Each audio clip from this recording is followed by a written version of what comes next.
सो good morning everyone, sorry मुझे setup करने में थोड़ा सा टाइम लग गया. We'll now get started. तो लास्ट टाइम हमने एनपीओ टॉपिक पूरा कंप्लीट कर लिया था, करेक्ट? आज हमें एक फ्रेश टॉपिक के साथ स्टार्ट करना है जिसका नाम है इशू ऑफ शेयर्स. ठीक है,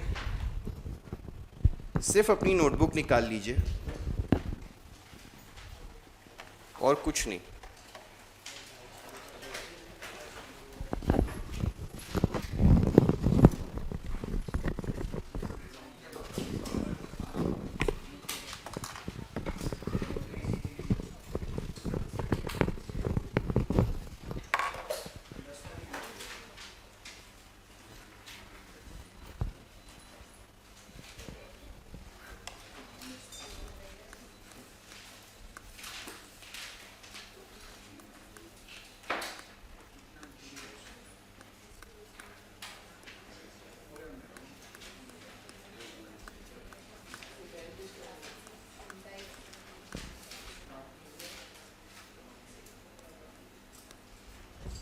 चलिए, तो पहले तो मैं एक आध चीज़ और अनाउंस कर दूं. क्योंकि इशू ऑफ शेयर्स के बाद मेरा पूरा 12th का सिलेबस ख़त्म हो जाएगा. कोई बोलेगा सर 2 टॉपिक बाकी है. एक है एनालिसिस ऑफ फाइनेंशियल स्टेटमेंट्स जो अपने को ऑप्शन में ही छोड़ना है. डज नॉट मीन मैं नहीं कराऊंगा, मैं इस स्टेज पे नहीं कराऊंगा, पहली चीज़. दूसरा बाकी है कंप्यूटर्स इन अकाउंटिंग जो मोस्ट प्रोबेबली मैं नहीं कराऊंगा, but if we can not find some other teacher for that I will do it. कुछ कॉम्प्लिकेशन ही उसमें, सिर्फ टैली के बारे में थोड़ा सा सिखाया जाता है और उसमें बेसिकली हमें सिर्फ ऑब्जेक्टिव्स के पर्सपेक्टिव से प्रिपेयर करना होता है. तो ये 2 टॉपिक बाकी है मेरा. समझो जून में अगर इशू ऑफ शेयर्स हो जाता है, उसके बाद what I will do is I will start with board papers.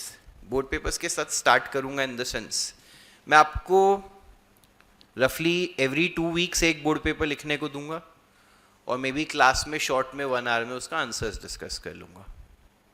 ठीक है, तो ये मत सोचिएगा अरे सिलेबस करने के लिए अपने पास 6-8 महीने हैं, सर ने करा दिया है.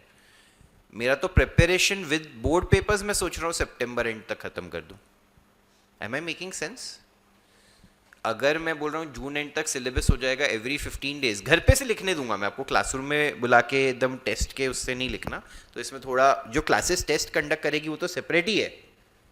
इसमें हम एक एक बोर्ड पेपर डिसाइड कर लेंगे. जैसे अभी मार्च 23 का लिख के लाओ समझो, तो 2 वीक मतलब किसी दिन मैंने आपको बताया अपने संडे को लिखा, उसके नेक्स्ट वीक जो भी क्लास रहेगी उसमें 1 घंटा we will devote towards discussing that paper.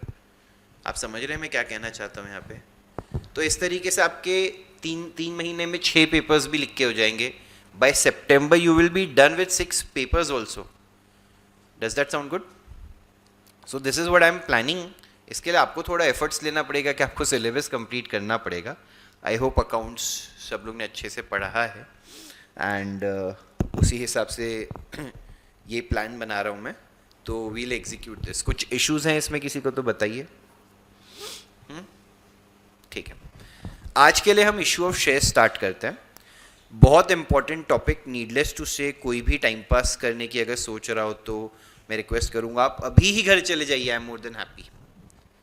मुझे कोई विपत्ति नहीं होगी उसमें. अगर कोई भी सोच रहा है कि मैं बातचीत करना चाहता हूँ या टाइम पास करने के नज़रिए से आज आया हूँ तो यू मे लीव नाउ. नहीं, चलो बढ़िया बात है. तो इशू ऑफ शेयर्स क्या होता है, क्या है ये topic? It comes under the broader heading of company accounts. सब क्या है समझते अच्छे से. तो सबसे पहले तो शेयर क्या होता है, अगर आप ये देखेंगे भी तो यहाँ पे मैंने लिखा है सबसे पहला सवाल क्या है, what is a share. Share क्या होता है? अगर इसकी आप डेफिनेशन में जाएं तो a share is a share in the share capital of the company. क्या? A share is a share in the share capital of the company. क्या बढ़िया डेफिनेशन है, एकदम समझ गया मेरे को. थैंक यू गवर्नमेंट या जिसने भी ये टेक्स्ट मतलब डेफिनेशन बनाई होगी एक्ट के साथ साथ. आई एम वेरी थैंकफुल, इतना इजी कर दिया आपने समझने के लिए. अ share is a share in the share capital of the company का क्या मतलब है? अगर आप सोल प्रोप्राइटर फर्म सोचते हैं, सोल प्रोप्राइटर मतलब कौन होता है? Single owner. तो उसमें जितना भी बिजनेस में पैसा लगता है that is capital, that is contributed bye a single person, हाँ या ना, तो उसको कहते हैं कैपिटल, करेक्ट। सेकंड, हमने कौन सी टाइप की ऑर्गेनाइजेशन सीखी? पार्टनरशिप फर्म, जिसमें कितने ओनर्स होते हैं? एक से ज्यादा, करेक्ट। तो टू और मोर मतलब ओनर्स होते हैं तो हम उनको क्या बोलते हैं? पार्टनर्स। और पार्टनरशिप फर्म के बारे में हमने सीखा। अब जब बहुत सारे ओनर्स होते हैं तो हम जो ऑर्गेनाइजेशन का स्ट्रक्चर प्रेफर करते हैं वो है कंपनी। आई बिलीव आप लोग ने जॉइंट स्टॉक कंपनी उसी में पढ़ा होगा। ओसी में क्या क्या नाम यूज करते हैं मेरे को बिल्कुल आइडिया नहीं है, but I think joint stock company is what company होता है। तो कंपनी क्या होता है? बेसिकली आज अगर मुकेश अंबानी को लेट्स से बिजनेस स्टार्ट करना है, उसको 1000 रुपए की जरूरत है। ये मत सोचना अरे सर 1000 रुपए तो इतने से ज्यादा का तो वो पान खा जाता होगा दिन का। 1000 रुपए, लेट अस से दिस 1000 रुपीज इज 1000 crores और समथिंग। हम सिर्फ ईज ऑफ कैलकुलेशन के लिए इसको 1000 ले रहे हैं, ठीक है। उसको 1000 रुपए की जरूरत है, उसके पास कितने रुपए हैं? 400। कितना उसको जरूरत है अभी? 600 रुपए की उसको आवश्यकता है। उसके पास दो ऑप्शंस है, प्राइमरी दो ऑप्शंस है। या 600 रुपए के लिए किसी और को बोले बिजनेस में तू मेरा पार्टनर बन जा, हाँ या ना। बट मुकेश अंबानी किसी और के अंडर काम करेगा क्या? समझो अगर मैं बोलता हूँ 600 रुपए में, पहले तो अगर मुकेश भाई के पास 400 है तो मेरे पास 600 नहीं है। Let's be very clear on that. तो मेरे पास 1 रुपए से भी कम है। अगर मुकेश भाई के पास 400 है तो मेरे पास 1 रुपया भी नहीं है। Is the ratio of money we have. तो बट चलो फॉर अंडरस्टैंडिंग समझो मेरे पास 600 रुपए है। आपको लगता है मुकेश भाई मेरे मतलब एक ऐसे बंदे को ले लेंगे जिसका कंपनी में ज्यादा हिस्सेदारी होगी, उसकी बात सुनेंगे? चलेगा क्या उनको? तो पार्टनर लेने का तो ऑप्शन चले ही गया। और वैसे भी अगर मुकेश भाई के पास 400 है तो कितने ही लोग होंगे जिनके पास 600 होंगे? अरे हाँ या ना। तो partnership firm as an option चले गया। दूसरा ऑप्शन है कि मुकेश भाई किसी बैंक से क्या ले ले? लोन। लोन का ऑप्शन हमेशा ओपन है, बट प्रॉब्लम क्या आती है लोन लेने में? इनिशियल ईयर्स में जब बिजनेस एस्टैब्लिश हो रहा है तो इंटरेस्ट का बर्डन कोई लेना चाहता, क्योंकि 600 रुपए का लोन ले लिया उस पर 12%, 700 मतलब 72 रुपीज तो एवरी ईयर इंटरेस्ट भरना पड़ जाएगा। इनिशियल ईयर्स में हो सकता है बिजनेस में शायद उतना प्रॉफिट ना हो, तो फिर यार उस वजह से तो कंपनी के कैश फ्लोज पे बहुत प्रेशर आ सकता है, लॉसेस हो सकते हैं, हाँ या ना। तो इसीलिए लोन लेना भी एक ऑप्शन नहीं है। तो मुकेश भाई क्या बोलते हैं? एक काम करते हैं, हम किसके पास जाते हैं? पब्लिक के पास। तो वो क्या बोलते हैं? जो 1000 रुपए की हमारी आवश्यकता है उसे हम 10-10 रुपए के छोटे हिस्सों में बांट देते हैं। The total requirement of 1000 he will distribute in smaller requirements of rupees 10 each. तो ऐसे कितने हिस्से हो जाएंगे? 100 हिस्से हो जाएंगे कि नहीं हो जाएंगे? Each हिस्सा will be called as a share. सबको समझा? उनकी जो रिक्वायरमेंट है 1000 रुपए की, उसको उन्होंने छोटे हिस्सों में बांट दिया। हिस्सा कितने का रखा? एक हिस्सा 10 रुपए का, तो कितने हिस्से हो गए? तो कंपनी की ओनरशिप के कितने हिस्से हो गए? 100। अभी 10 रुपए का एक हिस्सा है, मुकेश भाई के पास 400 रुपए हैं, तो 40 शेयर्स वो खुद ले लेंगे, 40 हिस्से वो ले लेंगे, मतलब उनके पास कितनी ओनरशिप आ जाएगी? 40%। और बाकी 60 शेयर्स यानी 60% ओनरशिप वो किसको ऑफर कर देंगे? पब्लिक को। अभी पब्लिक में समझो मेरे पास 20 रुपए हैं तो मैं कितने शेयर्स ले लूंगा? इसके पास 30 रुपए हैं, ये कितने शेयर्स ले लेगा? And so on and so fourth. ऐसे करके मुकेश भाई की 600 रुपए की रिक्वायरमेंट हम सब मिलके पूरी कर देंगे। सबको समझा? कोई डाउट है गाइस इसमें? पक्का? ऑनलाइन विहान आपने लिखा है इक्वल पार्ट, पहले याद रखिए शेयर का कोई मतलब इक्वल पार्ट वाला कभी रेफरेंस नहीं होता है, क्योंकि किसके पास कितने शेयर्स हैं उस पे मैटर करता है, ठीक है। और शेयर्स में भी फेस वैल्यू अलग अलग हो सकती है, तो इसलिए इक्वल पार्ट बोलना would not be very accurate there, okay. एक रिक्वेस्ट है ऑनलाइन के सभी बच्चों से, प्लीज़ जो कॉमन चैट है उसी में डालिएगा, पर्सनल चैट में कोई मैसेजेस मत भेजिएगा। अगर डाउट है तो it would be better for me, क्योंकि वरना यहाँ से मैनेज करना बहुत डिफिकल्ट हो जाता है, वो मैसेज ही नहीं समझ में आता है। ठीक है, तो ये बात सबको समझी है। एक शेयर क्या होता है? अभी 60 शेयर्स किसको इशू कर दिए जाएंगे? पब्लिक को। तो 60% ओनरशिप पब्लिक के पास रहेगी, बट किसी के पास 1 शेयर, किसी के पास 2 शेयर। तो इतनी छोटी शेयर होल्डिंग में आपको लगता है आप रिलायंस के बोर्ड ऑफ डायरेक्टर्स में जाके बोलेंगे क्या चल रहा है धंधे में बताओ? नहीं। तो हम लोग पैसिव ओनर्स बन जाएंगे। कौन से ओनर्स बन जाएंगे? Passive owners. मतलब हम डेली अफेयर्स में इंटरफियर करने वाले, हम डिसीजन मेकिंग में इंटरफियर करने वाले, हम सिर्फ प्रोवाइडर्स ऑफ कैपिटल है। जो भी प्रॉफिट होएगा उसका हिस्सा मांगेंगे, शेयर की अप्रिसिएशन होगी वो मांगेंगे, बाकी कुछ हम करने वाले। सबको समझा शेयर क्या होता है? तो sole proprietorship firm, partnership firm. अब क्या आ गया? कंपनी। कंपनी में बहुत सारे शेयर होल्डर्स भी हो सकते हैं, है ना? अभी शेयर होल्डर्स अगर अप टू 200 है तो प्राइवेट कंपनी होगी, 200 से ज्यादा हो जाते हैं तो हो जाती है पब्लिक कंपनी। पहले तो ना पब्लिक और प्राइवेट ये दो बहुत कंफ्यूजिंग वर्ड्स हैं, मैं इन पे थोड़ा सा क्लियर कर देता हूँ। 2-3 जगह पब्लिक प्राइवेट यूज किया होगा, जैसे आपने कभी ना कभी पढ़ा होगा पब्लिक सेक्टर, प्राइवेट सेक्टर। अभी जब कोई प्राइवेट सेक्टर या पब्लिक सेक्टर की बात करता है तो पब्लिक सेक्टर अंडरटेकिंग क्या होता है? जिसमें सेंट्रल या स्टेट गवर्नमेंट का मिला के 51% से ज्यादा स्टेक हो। आई थिंक यही डेफिनेशन है। तो वहां पे जो पब्लिक सेक्टर अंडरटेकिंग की बात कर रहा है वो कंप्लीटली अलग है। यहां पे पब्लिक कंपनी वो, ये बात क्लियर हुई सबको? यहां की पब्लिक कंपनी का क्या मतलब है वो मैं आपको बताता हूं, 1 मिनट दीजिए। तो प्राइवेट सेक्टर और पब्लिक सेक्टर वो वाला अलग ही डेफिनेशन है, आप समझ गए? प्राइवेट सेक्टर मतलब जिसमें प्राइवेट लोगों का, इंडिविजुअल्स का पैसा लगा है। पब्लिक सेक्टर मतलब जिसमें 51% से ज्यादा गवर्नमेंट होल्ड करती है, इधर थ्रू स्टेट और थ्रू सेंट्रल। सबको समझा? तो वो एक अलग ही चीज है, उसको साइड में ही छोड़ दो। अब प्राइवेट कंपनी क्या है, पब्लिक कंपनी क्या है वो समझो। जब नंबर ऑफ शेयर होल्डर्स 200 या उनसे कम है तो उसको बोलते हैं प्राइवेट कंपनी। जब उससे ज्यादा हो जाते हैं तो क्या हो जाती है? Public company. पब्लिक कंपनी के लिए थोड़े कंप्लायंसेस ज्यादा होते हैं, ठीक है? कंप्लायंसेस मतलब जैसे सेक्रेटेरियल जो रिक्वायरमेंट्स होती है, क्या क्या फाइलिंग्स करनी पड़ेगी कंपनी को गवर्नमेंट के साथ, वो सारी चीज़ें थोड़ी बढ़ जाती है। आप एसपी एज अ सब्जेक्ट अगर देखेंगे उसमें थोड़ा सा इसके बारे में मेंशन है, वरना आप लॉ में जाके सीखेंगे सारे कंप्लायंसेस जब आप सीए फाउंडेशन की तैयारी करेंगे, करेक्ट? तो कंप्लायंसेस एक पब्लिक कंपनी के लिए ज़्यादा हो जाते हैं। तो आप मेरे को बताइए, ये जो सब रिलायंस, टाटा, ये सब के बारे में हम सुनते हैं, ये पब्लिक कंपनीज है, प्राइवेट कंपनीज है? पब्लिक कंपनीज है। अभी पब्लिक में भी 2 कैटेगरी होती है, एक लिस्टेड एक अनलिस्टेड, ठीक है? नहीं, जरूरी नहीं है। पब्लिक में 2 कैटेगरीज है, एक लिस्टेड एक अनलिस्टेड। लिस्टेड का क्या मतलब है? जिसके शेयर्स किसी स्टॉक एक्सचेंज पे ट्रेड हो रहे हैं। तो स्टॉक एक्सचेंज पे ट्रेड होना मतलब मैं आज चाहूं तो जाके रिलायंस के शेयर्स खरीद के ओनर बन सकता हूं, मुझे सिर्फ बीएसई एनएसई के थ्रू शेयर्स खरीदने हैं, करेक्ट? तो that is listed company.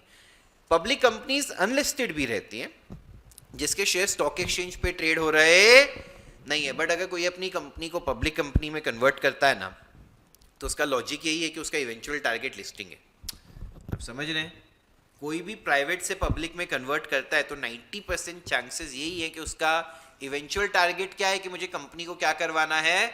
List करवाना है। सब समझ रहे हैं? सबको लिस्टेड का मतलब समझा? अभी यहाँ पे मैंने और 2 वर्ड्स लिखे हैं, एक है प्राइमरी मार्केट, एक सेकेंडरी मार्केट। देख रहे हैं सब लोग? प्राइमरी मार्केट और सेकेंडरी मार्केट क्या होता है? अभी कैसे बताऊं आपको, रिसेंटली कौन सी कंपनी का, फेमस कंपनी का आईपीओ आया होगा? ईथर का आईपीओ आ गया? पता नहीं चला। हाँ, एनटीपीसी ग्रीन का आईपीओ आया। ये सब फेमस नहीं है ना। चलो, स्विगी का आया था अभी थोड़े टाइम पहले। चलो लेट्स डिस्कस अबाउट स्विगी। तो how it operates in the real market is, Swiggy ने जब स्टार्ट किया धंधा तो उन्होंने एक प्राइवेट कंपनी बनाई। क्या बनाई? जैसे जैसे वो लोगों से फंडिंग लेते गए, शेयर होल्डर्स बढ़ते गए, उन्होंने उसको पब्लिक कंपनी में कन्वर्ट किया। अभी 10,000 करोड़ की वैल्यू गई। अभी रियल वैल्यू उससे ज़्यादा है, कम है, वो जाने दो, मैं एक एग्जाम्पल दे रहा हूँ। 10,000 करोड़ की वैल्यू हो गई। अब वो लोग बोलते हैं हमको और पैसा चाहिए, 2,000 करोड़ और रेज करना है। तो वो लोग क्या लाते हैं? IPO, that is initial public offering.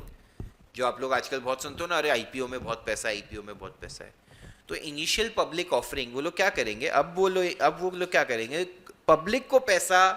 Public से पैसा रेज करेंगे और पब्लिक को शेयर्स इशू करेंगे।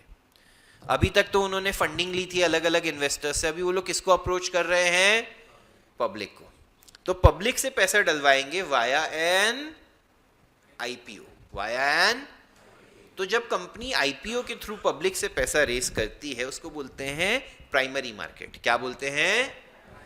अभी स्विगी ने अपना आईपीओ लाया, अब वो तो अपने धंधे में लग गए वो पैसा लेके, बट आप जैसे और मेरे जैसे लोग डेली स्विगी के शेयर्स खरीद रहे बेच रहे हैं ऑन एनएससी बीएससी, अरे हाँ है ना, वो हो गया सेकेंडरी मार्केट। क्या हो गया? जब एक बार कंपनी ने शेयर्स इशू कर दिए फिर शेयर होल्डर्स आपस में ट्रेड करते रहे, वो सेकेंडरी मार्केट है। उसमें कंपनी को कुछ पैसा मिलता, कंपनी ने जब इशू किए तब कंपनी ने पैसे लिए शेयर होल्डर से, और फिर कंपनी हो गई साइड, धंधे पे भी तो फोकस करना है ना, डेली यही थोड़ी ना खेलते रहेंगे। अब कंपनी अपना धंधे पे फोकस कर रही है, अभी इसने शेयर 400 में खरीदा, अभी भाव बढ़ के समझो 500 हो गया, इसने बोला बेचना है, समझो मैंने एनएससी बीएससी पे रिक्वेस्ट डाला बाय 100 शेयर्स एट 500, इसने सेल का रिक्वेस्ट डाला, मैच हो गया, ऑर्डर एग्जीक्यूट हो जाएगा, इसके शेयर्स मेरे नाम पे आ जाएंगे। सब कुछ इलेक्ट्रॉनिक सिस्टम के थ्रू होता है, कोई टेंशन का काम नहीं है। सबको समझा? सब समझ रहे हैं अच्छे से? This is secondary market, this is what. जो हमारा चैप्टर का फोकस है वो किस पे है? प्राइमरी मार्केट पे। किस पे है? तो प्राइमरी मार्केट पे हम फोकस करेंगे इस टॉपिक पे, जिसमें हम सीखेंगे कि प्राइमरी मार्केट में जब कंपनी शेयर्स इशू करती है तो जर्नल एंट्रीज क्या होती है। समझ रहे हैं सब लोग? कोई डाउट है यहाँ तक? एक थोड़ा बेसिक समझा है शेयर्स के बारे में और क्या चल रहा है मार्केट के बारे में। अब चलिए आगे चलते हैं। अभी जैसा कि मैंने कहा हम प्राइमरी मार्केट के बारे में सीखेंगे या एक आईपीओ के बारे में सीखेंगे, तो मैंने एक एग्जाम्पल यहाँ पे लिखा है, जैसे वही रिलायंस वाला जो 1000 रुपए का एग्जाम्पल था उसको ही हम यहाँ पे कंसिडर करते हैं। अभी मुकेश भाई को कितने रुपए रेज करने थे? 1000 रुपए, है ना। एक शेयर, इसी बंद कर दिया गया, इसी का रिमोट किसके पास है? 1 मिनट दीजिए।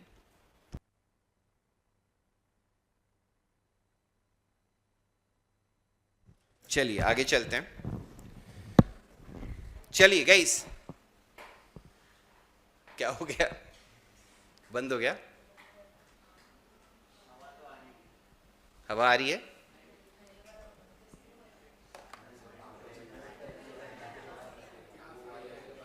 क्या पीछे पास कर दे, यहां से मत करना प्लीज, पीछे पास कर दो, एकदम वो लड़कियों की साइड पास कर दो, और तुम लोग ध्यान से उसको करना कि इस साइड वाले को ना चेंज करो।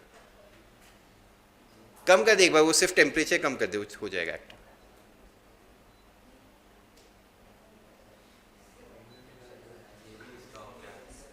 पता नहीं, चलो गाइस सब लोग, वो लोग कर लेंगे, तुम नहीं कर पाए बट वो लोग दे विल मैनेज। देखो बहुत सारी चीजें हैं ऐसे जो गलत है, उसके बारे में डिस्कस करना है तो अपन ब्रेक में अच्छे से करते हैं। चलिए गाइस, अभी जैसे कि हमने डिस्कस किया था 100 शेयर्स 10 रुपए के मिला के 1000 रुपए हो जाएंगे, करेक्ट।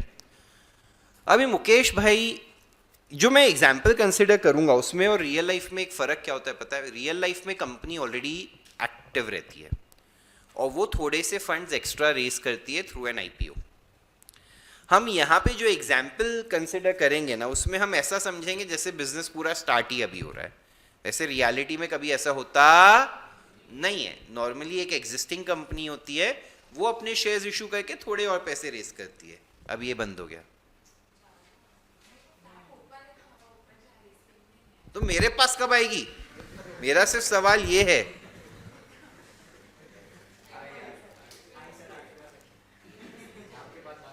थैंक्स यार, बताता हूं। चलो तो गाइज लेट्स अभी ना मेरे हिसाब से दोनों इसी अच्छे से चालू हैं। अभी अपन पढ़ाई पे तू चुप रहे, तेरे से कोई एकदम सही है, नीचे है, चालू है, सब कुछ है। 2 मिनट कुछ नहीं करोगे ना सब सही हो जाएगा। चलो गाइज लेट्स गेट बैक। तो जो हम रियल लाइफ में देखते हैं उसमें क्या होता है, कंपनीज ऑलरेडी एक्टिव रहती हैं, वो लोग आगे चल के थोड़े से फंड्स रेज करते हैं। बट अभी हम एग्जाम्पल में कैसे अज्यूम करेंगे, जैसे बिजनेस वो लोग फ्रेश स्टार्ट कर रहे हो और पूरा पैसा रेज कर रहे हैं, ऐसा रियलिटी में होता नहीं है। But just for understanding this would be better. अभी जैसे मैंने कहा 10 रुपए का एक शेयर है, टोटल 1000 रुपए चाहिए कंपनी को, मतलब 100 शेयर्स है, करेक्ट? दिस इज पर share, this is total, correct? अभी मुकेश भाई क्या बोलेंगे, मेरे को 1000 रुपया पूरा इकट्ठा नहीं चाहिए, थोड़ा थोड़ा पैसा करके दे दो सब लोग, ठीक है? What you do is you pay that 10 rupees in instalments. Mukesh bhai public को क्या बोलते हैं, 10 रुपए आप किस में भर दो, इंस्टॉलमेंट्स में, क्योंकि आप पहले पैसा दोगे मैं थोड़ा लैंड वैंड खरीदूंगा, हाँ, फिर थोड़ा और पैसा आएगा फैक्ट्री का प्रोडक्ट, मैं ये सेटअप का काम चालू करवाऊंगा, फैक्ट्री रेडी होएगी, फिर जाके मैं मशीनरी मंगवाऊंगा, ये वो, तो मेरे को भी पैसा आज का आज पूरा चाहिए नहीं। तो हम क्या करते हैं, पैसा इंस्टॉलमेंट्स में मंगाते हैं। किस में मंगाते हैं? तो मुकेश भाई क्या बोलते हैं, एक काम करो, जब तुम एप्लीकेशन भर रहे हो ना कि मुझे ये शेयर्स चाहिए, तब कितने रुपए दे दो मुझे, 3 रुपए। कितने रुपए दे दो? उसके बाद जब आपको शेयर्स मिलेंगे तब आप और कितने रुपए दो, 3 रुपए। फिर जब मैं फर्स्ट टाइम कॉल करूंगा आपको तब 2 रुपए देना, जब मैं सेकेंड टाइम कॉल करूंगा तब आप 2 रुपए देना, टोटल मिला के आप 10 रुपए इस तरीके से दे देना। सबको समझा? मुकेश भाई ने क्या बोला, इकट्ठा पूरा पैसा मत दो, इंस्टॉलमेंट्स में दे देना। रियलिटी में ये अब होना बंद हो गया है। एक जमाना था जब तक ये होता था, अब ये कंप्लीटली बंद हो गया है। आपको पूरे शेयर्स का पूरा पैसा इमीडिएट ही पे करना पड़ता है। Is that clear? ये इंस्टॉलमेंट्स वाला आईपीओ में कॉन्सेप्ट अभी चला गया। Is it clear? ठीक है। तो 3 3 2 2, अभी उसने 4 जगह पे बोला, वो 4 जगह क्या है, तो अभी कैसे होता है प्रोसेस वो समझो। 2020 में मुकेश भाई आईपीओ ला रहे हैं, तो 1 जैन को मुकेश भाई इशू करते हैं लेट्स से प्रोस्पेक्टस। क्या इशू करते हैं? प्रोस्पेक्टस क्या होता है? वो एक डॉक्यूमेंट जिसमें कंपनी के बारे में पूरा इंफॉर्मेशन दिया होता है, प्रोमोटर्स के बारे में पूरा इंफॉर्मेशन दिया होता है, क्या बिजनेस करने वाले हैं, क्या प्लान्स हैं, पास्ट की इंफॉर्मेशन दी रहती है। अभी एग्जाम्पल में हम क्या कंसिडर कर रहे हैं, फ्रेश कंपनी है, वरना रियलिटी में कंपनी बहुत साल से ऑपरेशनल तो होती है ना यार, हाँ है ना? स्विगी तो आप कितने टाइम से ऑर्डर करके खा रहे हैं, आईपीओ तो अभी आया है ना, तो कंपनी तो एग्जिस्टिंग थी एज अ प्राइवेट और पब्लिक कंपनी, पब्लिक अनलिस्टेड, हाँ है ना? लिस्टेड अभी हुई है, समझ रहे हैं सब लोग? तो पहले कंपनी क्या इशू करती है? प्रोस्पेक्टस। इसको ऐसा समझ लो एक एडवर्टीजमेंट जैसा है मार्केट में, कि जिसको कंपनी के बारे में जानना है ये पढ़ लीजिए, और पसंद आए तो कंपनी में इन्वेस्ट करने के बारे में डिसीजन लीजिए।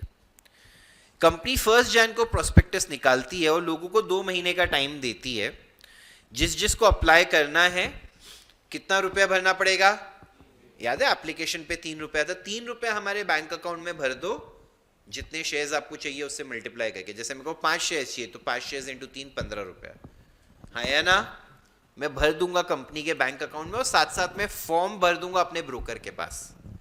फॉर्म भरना पड़ेगा ना एप्लीकेशन का, वो फॉर्म में कहाँ भर दूंगा? अपने ब्रोकर। अभी रियलिटी में सिस्टम बहुत चेंज हो गया, उसको जाने दो एक बार। अभी जो स्टोरी मैं सुना रहा हूँ वो सुनो और मानो ये सच है, ठीक है? तो फॉर्म भर देगा ब्रोकर के पास और 15 रुपए कंपनी के बैंक अकाउंट में डिपॉजिट कर देंगे, हाँ है ना? कंपनी अभी 29 फेब तक सारे एप्लीकेशंस आ गए। अभी कंपनी 1 महीना लेगी टू डिसाइड किस किस को शेयर्स अलॉट करने हैं। सारे एप्लीकेशंस गो थ्रू करेंगी कंपनी, कुछ एक्सेप्ट करेंगी, कुछ रिजेक्ट करेंगी। रियलिटी में पूरा अलग है, लॉटरी बेसिस पे होता है।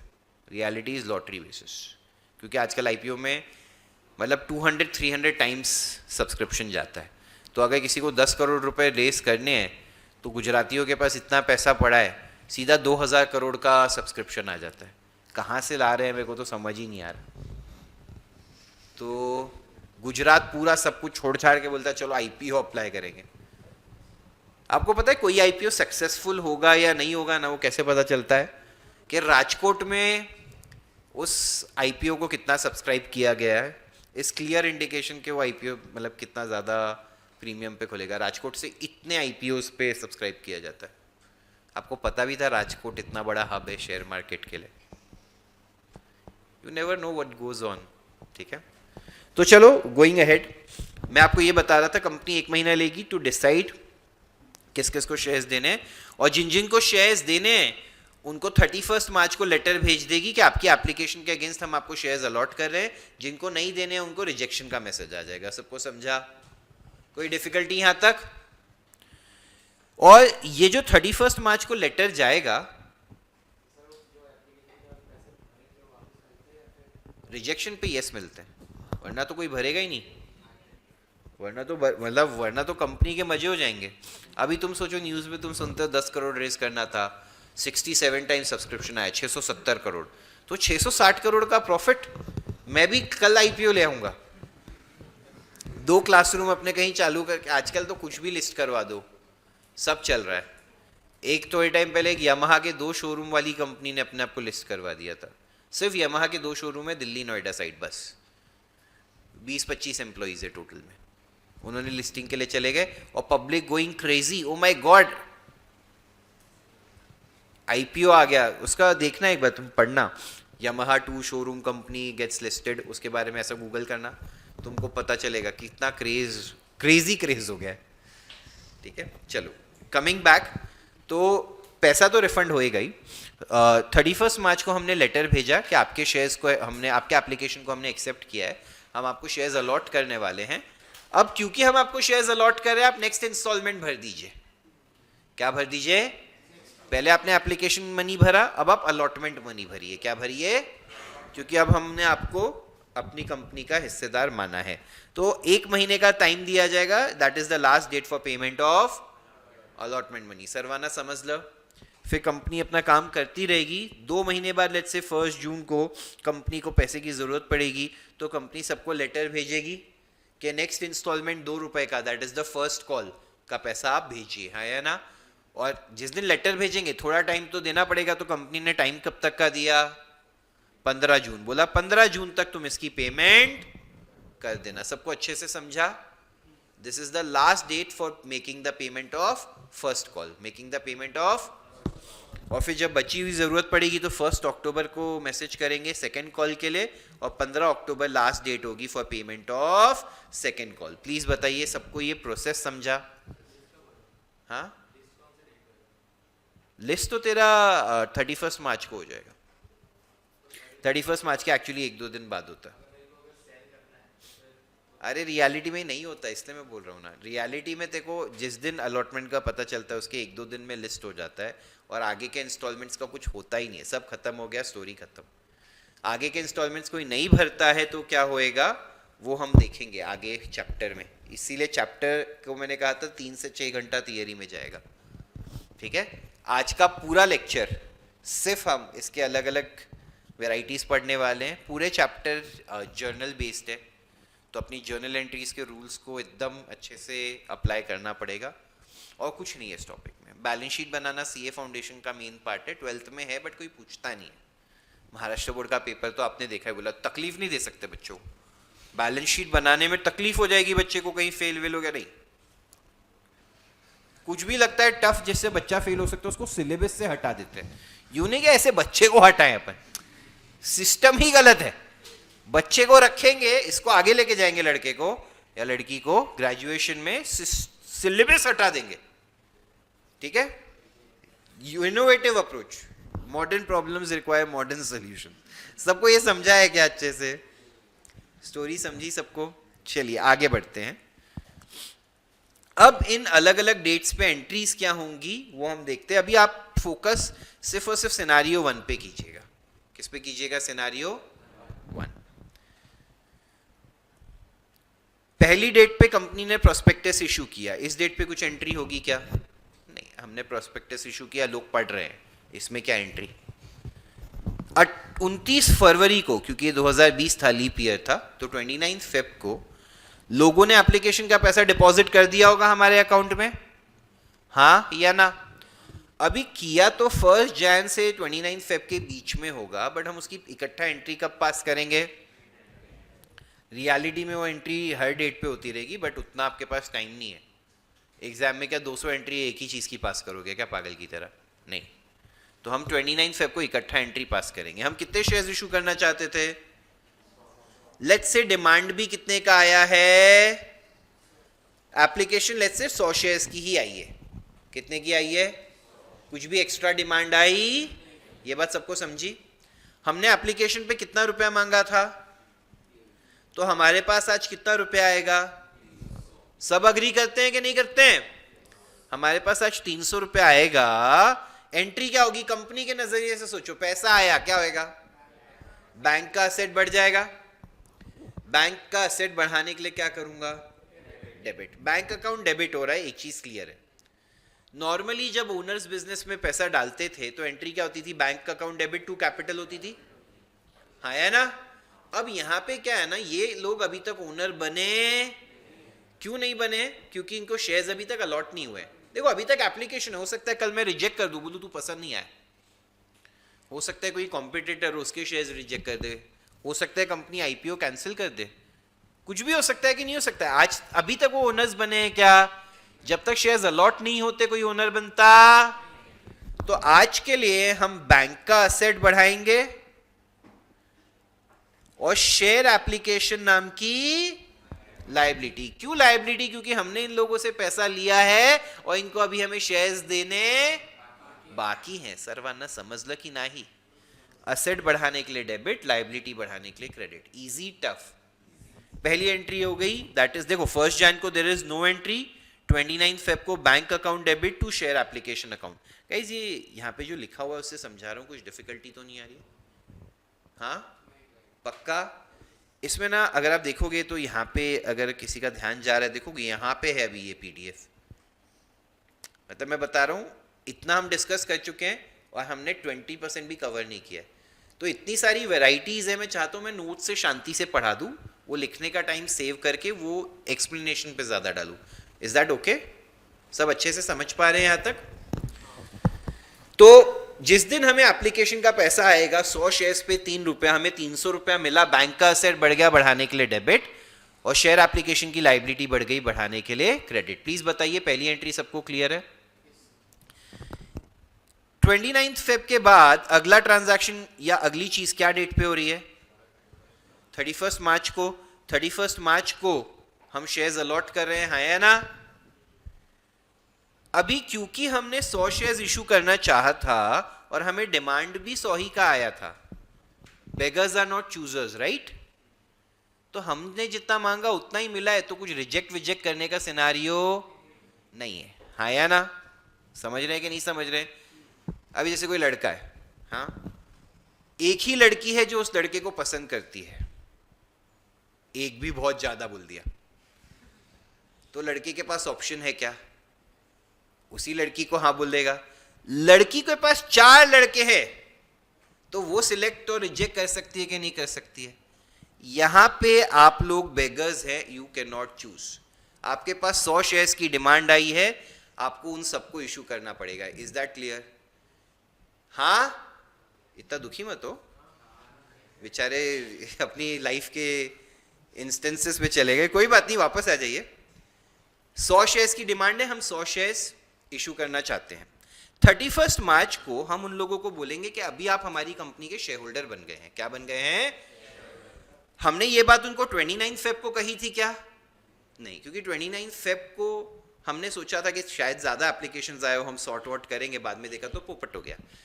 हम 31 मार्च को उनको अभी मैसेज करेंगे आप सभी हमारी कंपनी के शेयर होल्डर्स बन गए, थैंक यू कांग्रेचुलेशंस। तो अब क्या होएगा, उस दिन एंट्री क्या होगी, उस दिन कुछ पैसे का लेन देन हो रहा है क्या 31 मार्च को, नहीं, बस फर्क ये पड़ रहा है क्योंकि मैं उस दिन उनको क्या दे रहा हूं, शेयर्स, मेरे सर से एप्लीकेशन का लायबिलिटी कम हो जाएगा और शेयर कैपिटल का लायबिलिटी बढ़ जाएगा। एक बार इस बैंक को इग्नोर कीजिए, समझ रहे हैं। ये 300 रुपया मैंने किस में ट्रांसफर कर दिया, कैपिटल में। अभी सोल प्रोप्राइटर में कैपिटल बोलते हैं, पार्टनर्स में पार्टनर्स कैपिटल बोलते हैं, कंपनी में क्या बोलते हैं, शेयर कैपिटल। सबको समझा बहुत अच्छे से। मेरे को एक चीज बताओ, कैपिटल कंट्रीब्यूट करने की हमेशा एंट्री क्या होती है, बैंक टू कैपिटल होती है कि नहीं होती है बच्चों। अगर तुम ये 2 एंट्री कंबाइन करोगे तो share application credit debit, net में क्या बचा, बस क्योंकि हम पैसा पहले लेते हैं और शेयर्स बाद में देते हैं, ये 2 डेट पे एंट्री हुई है। कोई बोलेगा सर मैं इसकी कंबाइंड एंट्री लिख दूं, कुछ नहीं, कंपनी तुमको नौकरी से निकाल देगी। देखो ऐसा कुछ नहीं है, तुम कुछ भी चाहे करो जिंदगी में, तुम्हारे कॉल है, बट जो चीज दो अलग अलग डेट पे हो रही है उसको कंबाइन कर सकते हैं। सबको ये बात समझी है अच्छे से? ऐसे तो सब कुछ कंबाइन कर दो, एंड में एक एंट्री पास कर दो, सारा बैंक का डेबिट क्रेडिट सब कुछ नेट कर दो और सीधा एक एंट्री पास कर दो। ऐसे चलता है क्या? हाँ, अगर पूरे साल में नेट में लॉस हुआ तो एक एंट्री पास कर दो, एक्सपेंस टू बैंक, प्रॉफिट हुआ तो बैंक टू इनकम। चलेगा क्या? नहीं ना। तो we can not net this off. बोलिए, कुछ डाउट है तो? हाँ, आइडियली नहीं।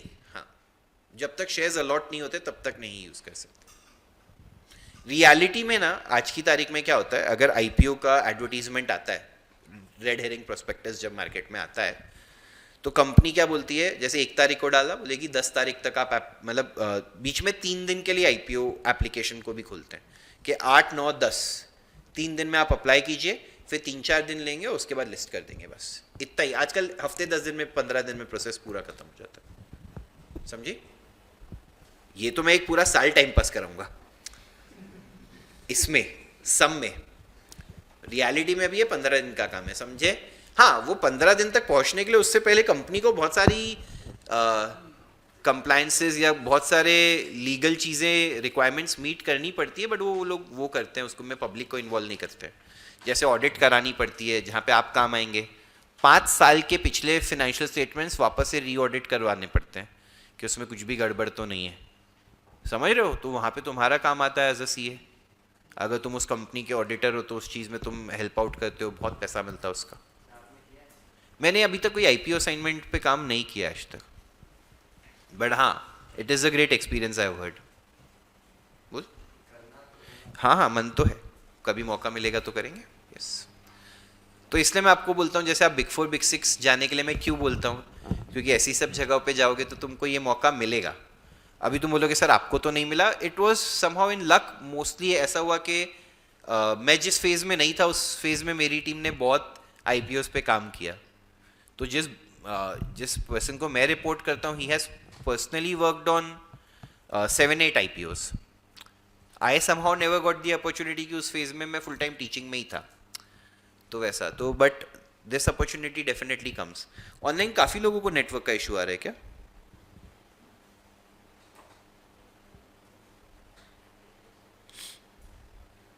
सॉर्ट हो गया क्या? बीच में तो थोड़ा सा आ रहा था, बट अभी आई थिंक इट्स ओके। किस किस को नेटवर्क का इशू आ रहा है, एक बार हाथ उठाइए प्लीज। अरे तेको क्या नेटवर्क है?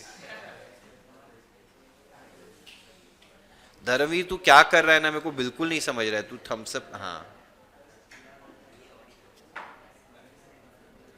दर्शिल विहान, नेटवर्क सही है? ठीक है, अभी सही है ना? चलो अभी आगे बढ़ते हैं, कुछ प्रॉब्लम आएगी तो आप भेजिएगा चैट में। गाइस चलो कम बैक, यहाँ पे सब लड़कियां सो गई, चलो जागो जागो। तो यहाँ पे हमने क्या सीखा, एंट्रीज कितनी है? 2, बट लॉजिकली इसका नेट तो वही है कि नहीं है, बैंक टू कैपिटल। पहले पैसा आया असेट बढ़ाने के लिए डेबिट, और शेयर एप्लीकेशन की लायबिलिटी बढ़ाने के लिए क्रेडिट। 1 महीने तक उनको जब शेयर्स दिए तो ये लायबिलिटी कम हो गई, शेयर कैपिटल की लायबिलिटी बढ़ गई। प्लीज बताइए, इजी टफ? और नंबर भी दो, सब जगह 300 300 300 300। अभी के लिए आप सिर्फ और सिर्फ सिनारियो 1 पे फोकस करिए, समझा सबको? 31 मार्च को ही मैंने उनको लेटर में ये जब भेजा था कि आपको शेयर्स मिल गए, उसमें एक और चीज बोली थी, क्या?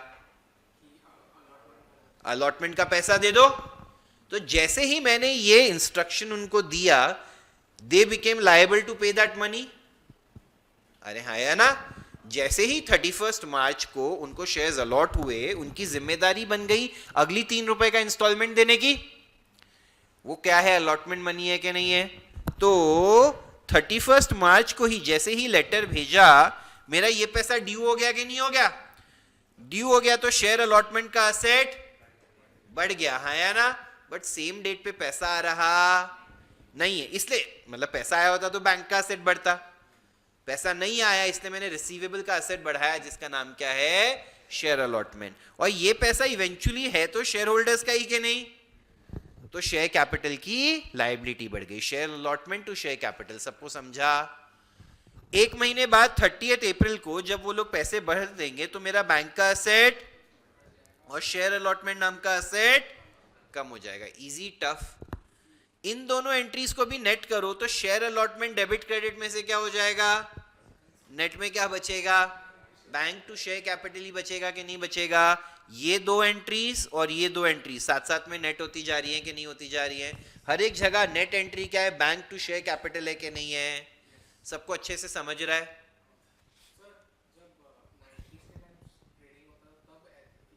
कुछ हद तक होता था, इतना नहीं होता था, थोड़ा होता था. बहुत पुराना हो गया, अभी ये नहीं है रेलेवेंट. बट ठीक है, इसमें आप अकाउंटिंग एंट्रीज बहुत अच्छे से सीखते हैं. कॉम्प्लिकेशन इन अकाउंटिंग, आपका थॉट प्रोसेस अच्छा डेवलप होता है. रियल लाइफ से रिलेटेड नहीं है बट अकाउंटिंग में आपको लर्निंग बहुत अच्छा होएगा इस टॉपिक में. किसको अकाउंट समझता है किसको नहीं, वो इस चैप्टर में बहुत अच्छे से समझ जाता है. ठीक है, चलिए ये हो गया. अब इसके बाद नेक्स्ट स्टेप क्या था.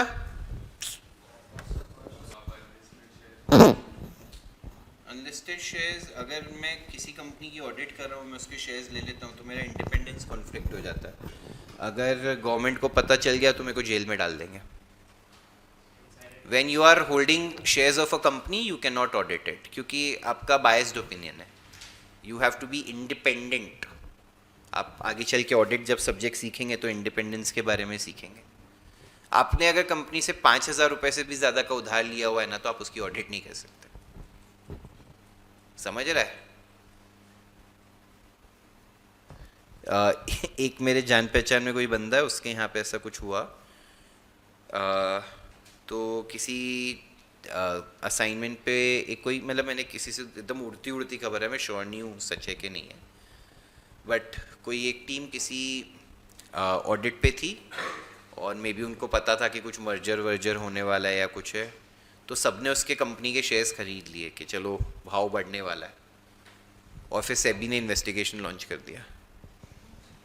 इंटर्न्स तक अभी उसमें फंसे हुए हैं. कभी भी ये सब कांड नहीं करने का, गवर्नमेंट घर से आके जेल में लेके जाएगी. प्रोस्पेक्टस एक अलग चीज़ है ना. तेरे पास अगर कुछ इनसाइडर इन्फॉर्मेशन है तो उस बेसिस पे ट्रेड नहीं कर सकता. सिंपल बात. Any information that you have which is privileged on account of your relationship with the company you can not use, वरना तू मार्केट में बाकी प्लेयर्स के साथ अनफेयर ट्रेडिंग कर रहा है.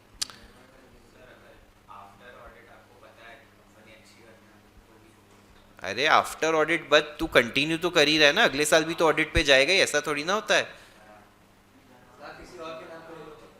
हाँ लोग करते ही हैं वैसा, सब किसी और के नाम पे लेते ही हैं. तो यहीं पे तो वो बात है ना. गाइस एक सेकेंड दीजिए मेरे को.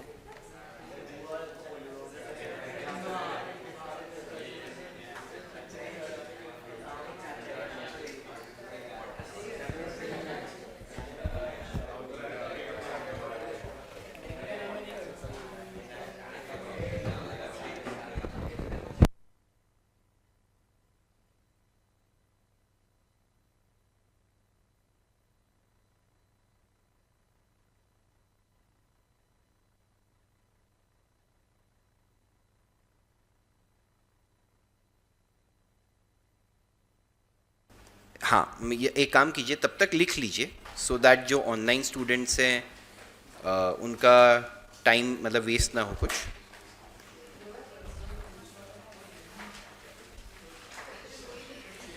सब लोग समझिए एक बार. क्वेश्चन वाला पार्ट भी लिखना है, वो एक एग्जाम्पल है जिसके बेसिस पे हम पूरा स्टडी करेंगे. जो भी स्क्रीन पे विजिबल है आपको सब कुछ लिखना है. पढ़ने में आ रहा है ना सबको. लिखना स्टार्ट कीजिए. होपफुली तब तक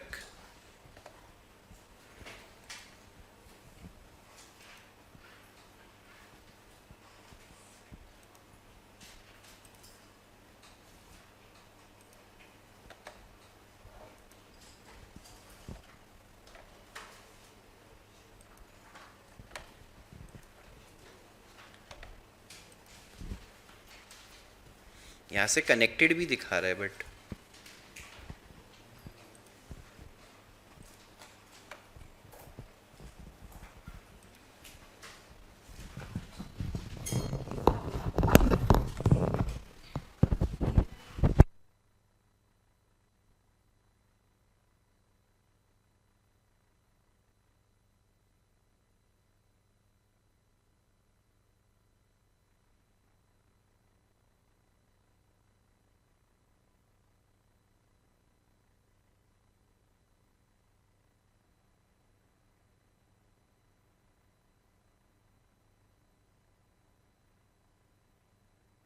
चलिए guys, I am really sorry. अभी रुक जाइए एक बार, सब लोग रुक जाइए ना, शांत शांत, थांबा थांबा थांबा, शिकवतो। तो हमने अभी, मैं एक बार शॉर्ट में रिविजिट कर देता हूं, पहली 4 एंट्रीज क्या सीखी। केओस वेओस ज्यादा टी शर्ट पे लिखा है, हो जाएगा आज तेरे साथ। यहां पे मैंने क्या बोला, जिस दिन हमने प्रोस्पेक्टस इशू किया उस दिन कोई एंट्री नहीं की। जिस दिन एप्लीकेशन का पैसा आया उस दिन एंट्री की क्या, कि bank to share application 100 shares into 3 rupees पर शेयर 300। जिस दिन शेयर्स अलॉट किए, एप्लीकेशन की लाइबिलिटी हटा के उसको कहाँ ट्रांसफर किया, कैपिटल में। तो share application to share capital हो गया, हाँ या ना। फिर जब हमने 31 मार्च को दूसरा पैसा भी मांगा था अलॉटमेंट का, तब share allotment to share capital किया, और जब वो रिसीव हो गया तब बैंक टू शेयर अलॉटमेंट, हाँ या ना। नेक्स्ट जो चीज थी वो क्या थी, 1 जून को पहला कॉल किया होगा, अरे हाँ या ना। 1 जून को जब हम पहला कॉल करेंगे तब अब वापस क्या होएगा, हम पैसा मांगेंगे और 15 दिन में वो लोग पैसा देंगे। तो जो सेम एंट्रीज अलॉटमेंट के टाइम हो रही थी, जिसमें पैसा पहले क्या हो रहा था, ड्यू, फिर रिसीव हो रहा था, हाँ या ना। ऊपर क्या हुआ था, पहले पैसा और फिर देखा आप लोगों ने ऊपर, गाइस पहले हमारे पास एप्लीकेशन का पैसा आया था, फिर हमने शेयर्स अलॉट किए थे, तो प्रोसेस उल्टा था कि नहीं था, पैसा रिसीव हुआ फिर ड्यू हुआ था। यहां पे पहले पैसा फिर फर्स्ट कॉल और सेकंड कॉल में कौन सा होएगा, ये वाला या ये वाला, सेकंड वाला, क्योंकि हम पहले लेटर भेजेंगे 1 जून को और वो फिर पैसा देगा 15 जून तक, हाँ या ना। तो ध्यान से देखिए क्या होएगा, सिंपल है। जिस दिन आपने लेटर भेजा भैया पैसा देना, 100 शेयर्स पे 2 रुपए के हिसाब से आप 200 रुपया मांगेंगे कि नहीं मांगेंगे। शेयर फर्स्ट कॉल का असेट और शेयर कैपिटल की, जिस दिन वो पैसे दे देगा बैंक का असेट बढ़ जाएगा, शेयर फर्स्ट कॉल का असेट कम हो जाएगा। ये दोनों एंट्री को भी नेट करोगे तो शेयर फर्स्ट कॉल क्या हो जाएगा, नेट में क्या बचेगा, सरवाना समझ लो। सेम चीज, सेम एंट्री अभी हम कब करेंगे, 1 अक्टूबर को मांगेंगे, शेयर सेकंड कॉल का असेट बढ़ जाएगा, शेयर कैपिटल की लायबिलिटी बढ़ जाएगी। जिस दिन पैसा रिसीव होएगा 15 अक्टूबर को, बैंक का असेट बढ़ जाएगा, share second and final call का असेट कम हो जाएगा। 100 शेयर्स पे 2 रुपए के हिसाब से 200 रुपए। कोई डाउट इसमें? बस जब लास्ट वाला कॉल हो ना, चाहे जो भी हो, कभी कभार फर्स्ट कॉल ही लास्ट कॉल हो सकता है, कभी सेकंड हो सकता है, कभी थर्ड हो सकता है, जो भी लास्ट कॉल है ना उसके साथ, जैसे यहाँ पे सेकंड है तो सेकंड एंड फाइनल लिखा है कि नहीं लिखा है, सबने वर्डिंग्स देखी, यहाँ पे थोड़ी सी अलग हो गई। तो जब भी जो लास्ट वाला कॉल रहेगा वो कंपनी का कॉल है, कितने उनको रखने, फर्स्ट सेकंड थर्ड, 3 में रखने, 2 में रखने, 1 में रखने, जो भी लास्ट वाला रहेगा उसके नाम में क्या आ जाएगा, एंड फाइनल। सबको समझा अच्छे से, यहां तक क्लियर है? अगर ये 8 एंट्रीज में देखूं, ये 4 और ये 4, सब कुछ जो कैंसिल हो जाएगा सब हटा दूं, तो नेट एंट्री क्या बचेगी, bank debit to share capital 1000। यही हुआ कि नहीं हुआ, अरे हाँ या ना। तो यही एंट्री थी जो आपने 11वीं में पहली एंट्री सीखी थी, ओनर पैसा कंट्रीब्यूट करता है। एंट्री वही है बट कितने में डिवाइड हो गई है इस बार, 8 एंट्री में। प्लीज बताइए सबको अच्छे से समझा है? Is this clear to everyone? सबको सिनारियो 1 समझा है? अभी सिनारियो 2 और 3 क्या है वो समझते हैं। पहले तो हमने इशू करना चाहे 100 शेयर्स, डिमांड भी आई 100 शेयर्स की, उसको बोलते हैं फुल सब्सक्रिप्शन। क्या बोलते हैं, क्या बोलते हैं? हमने इशू करना चाहे 100 शेयर्स, डिमांड आई, इसको क्या बोलते हैं? और हमने इशू करना चाहे 100 शेयर्स, डिमांड आई, इसको क्या बोलते हैं? ओवर सब्सक्रिप्शन, है या ना? सब समझ रहे हैं? कोई डाउट है इसमें? ऑनलाइन वाले सभी लोग बताइए सबको समझा है अच्छे से?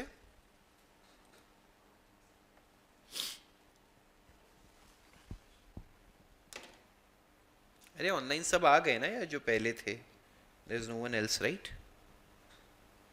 चलते हैं गाइस, अभी सिनारियो 2 स्टडी करते हैं। सब लोग प्लीज स्क्रीन की तरफ। गाइस अभी एक काम करेंगे, आज लिखने पे छोड़ ही दो, मैं ये पीडीएफ शेयर कर दूंगा, ठीक है? आज थोड़ा सा इसमें जो टाइम चले गया उसको let's try to recoup that time. What we will do is we'll not write now, we'll just try to understand everything. ये PDF आपको 10 बजे मैं जाने से पहले भेज के जाऊंगा. That is my promise. Is that clear? मैंने आपको फुल सब्सक्रिप्शन की सारी एंट्री समझा दी. अब क्या है अंडर सब्सक्रिप्शन. अंडर सब्सक्रिप्शन मतलब हम इशू करना चाहते थे 100 शेयर्स, डिमांड कितने की आई है? कुछ नहीं, सारी एंट्री सेम रहेगी, बस 90 इंटू द इंस्टॉलमेंट कर देना. तो जैसे एप्लीकेशन पे 3 रुपया था, अभी 90 ही शेयर्स की डिमांड आई, तो एप्लीकेशन कितने का आएगा? 90 इंटू 3, 270 रुपीज आएगा कि नहीं आएगा? अरे हाँ या ना. फिर अलॉटमेंट पे भी कितना आएगा? Do you guys agree? Making sense? First call पे कितना आएगा? 90 इंटू 2 180, और सेकेंड कॉल पे भी कितना आएगा? Easy tough. सबको समझा? हमने 100 शेयर्स इशू करना चाहे, डिमांड कितने की आई? 90 की, तो हमको सारे पैसे 90 के हिसाब से मिल जाएंगे. That's it. और कुछ फर्क पड़ने वाला? सारी जर्नल एंट्रीज क्या रहेंगी? सेम. क्या रहेंगी? क्यों इतना दुखी हो गया? अब चलते हैं next scenario, which is scenario number 3, which is कितने शेयर्स की डिमांड आई है? तो एप्लीकेशन में कितना रुपया आएगा? 120 शेयर्स पे कितना रुपया? 360 रुपया मिलेगा कि नहीं मिलेगा? तो bank account debit to share application 360. Do you guys agree? अभी आप समझो एक बात, समझो मैं मार्केट में जाके डेली आम बेचता हूं, ठीक है? मैं गोडाउन से निकला 100 आम लेके, डिमांड आई मार्केट में 120 की, मैं कितने बेच पाऊंगा? 100. जो चीज जितनी है उससे ज्यादा आप बेच सकते. तो यहां पे इवन तो डिमांड 120 शेयर्स की आई है, कंपनी ने कितने शेयर्स इशू करने का सोचा है? 100. तो ऐसा मत सोचिए अरे ज्यादा पैसा मिल रहा है तो उठा लेते हैं. हम कितने शेयर्स इशू करेंगे? 100. Is that clear to everyone? तो जब हम 100 शेयर्स इशू करेंगे, अभी हमारे पास आया कितना रुपया? बट इस पे से हमारा हक सिर्फ कितने पे बनता है? क्योंकि हम तो 100 ही शेयर्स इशू कर रहे हैं, तो जो 60 रुपया हमारे पास एक्स्ट्रा आया है उसको हमें क्या करना पड़ेगा? क्या करना पड़ेगा? सबको समझा? तो एप्लीकेशन याद रखिए, जितने से क्रेडिट किया था उतने से डेबिट कर दीजिए, दैट इज 360. अरे हाँ या ना? टू शेयर कैपिटल कितना जाएगा? क्योंकि हम जेन्युइनली 100 ही शेयर्स इशू कर रहे हैं कि नहीं कर रहे हैं, जो एक्स्ट्रा 60 रुपीज है वो हम रिफंड कर देंगे, तो हमारा बैंक का असेट उतने से कम हो जाएगा 60 रुपए से. सबको समझा? अरे हाँ या ना? गाइस फिर से रिपीट करता हूं, ये वाली एंट्रीज ध्यान से देखिए. हमारे पास पहले पैसा कितना आएगा इसमें? बैंक टू शेयर 120 इंटू 3, 360 रुपया आया कि नहीं आया? एप्लीकेशन को जितने से क्रेडिट किया हमेशा याद रखिए अगली एंट्री में उतने से क्या कर देना है? डेबिट. बट इतने में से, अरे यार ये फिर से गया अभी नेटवर्क.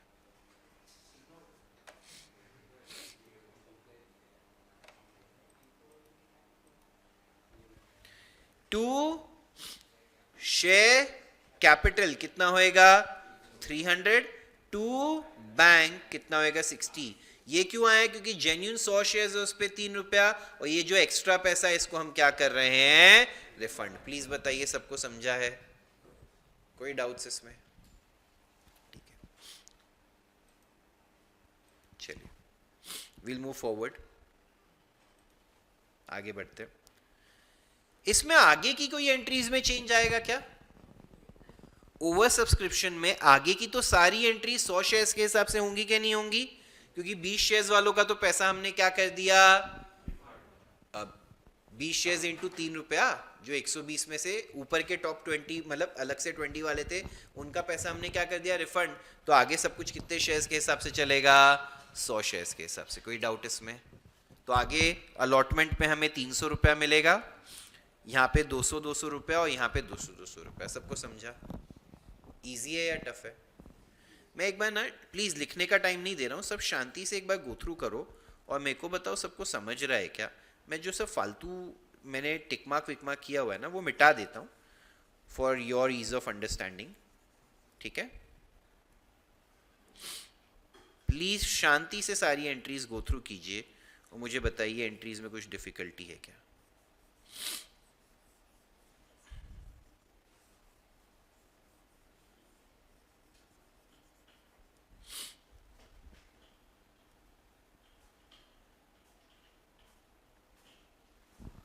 प्लीज गो थ्रू कीजिए सब।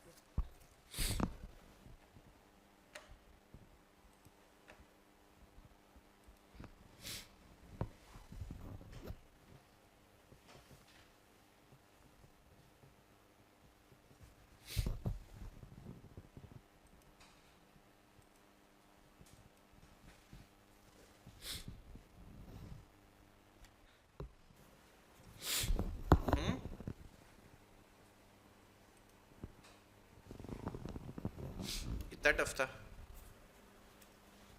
बताया ना, उसमें पहले पैसा रिसीव होता है, बाद में ड्यू होता है। सब समझाया कि नहीं समझाया? यहाँ पे क्लियरली लिखा भी था, बाद में डिलीट कर दिया अगर आपको याद हो, कि ये सब में इस एंट्री में सिर्फ पहले पैसा और फिर यहाँ पे पहले और फिर रिसीव होता है, हाँ या ना? और आगे सब ये इस एंट्रीज को भी नहीं बता पा रहे हैं आप। बैठ जाइए, वेरी डिसअपॉइंटिंग। और मैं बोल रहा हूँ तब टाइम पास कर रहे हैं सब लोग। फिर से रिपीट कर रहा हूँ, एप्लीकेशन का पैसा आएगा तब एंट्री होगी bank account debit to share application. जब वो शेयर्स हम अलॉट करेंगे तो एंट्री होगी share application to share capital. Allotment का पैसा मांगेंगे तब होगी share allotment to share capital. जब पैसा रिसीव होएगा तो बैंक टू शेयर, और आगे फर्स्ट कॉल और सेकंड कॉल की सेम एंट्रीज है। अगर कुछ एक्सेस पैसा आया रहेगा जिसको हम रिफंड कर रहे हैं तो वहां पे टू बैंक करके क्रेडिट हो जाएगा। आगे चलते हैं, मैं नेक्स्ट सिनेरियो पे चलता हूँ। This was scenario 1। अभी बता रहा हूँ, नहीं समझोगे आगे एक भी सिनेरियो नहीं समझेगा, मेरे को तो कोई फर्क नहीं पड़ेगा। वापस से मैं बता दूं, आप लोगों को ये चैप्टर आए या आप लोगों को ये चैप्टर ना आए, my life will have you know how much impact. Correct? मतलब जो भी अच्छा बुरा होना है वो होएगा ही मेरे साथ। This will not change, right? क्या बोल रहे हैं, क्या समझ रहे हैं, कुछ समझ ही नहीं आ रहा है। चलो नेक्स्ट देखते हैं। यहां पे लिखा है issue of shares at a premium. अभी प्रीमियम का क्या मतलब होता है? आप काफी बार सुनते हैं किसी का शेयर, हाँ मत उठाना, देखो साइलेंट करने का ऑप्शन है तेरे फोन में फीचर, नहीं तो वाइब्रेट से हटा देना। इसके लिए मुझे फालतू टाइम पास करने की क्या जरूरत है? मना कर दे, मत उठा, क्या कर सकता उसमें तू? मैंने ग्रुप पे डाल दिया है जो डालना है।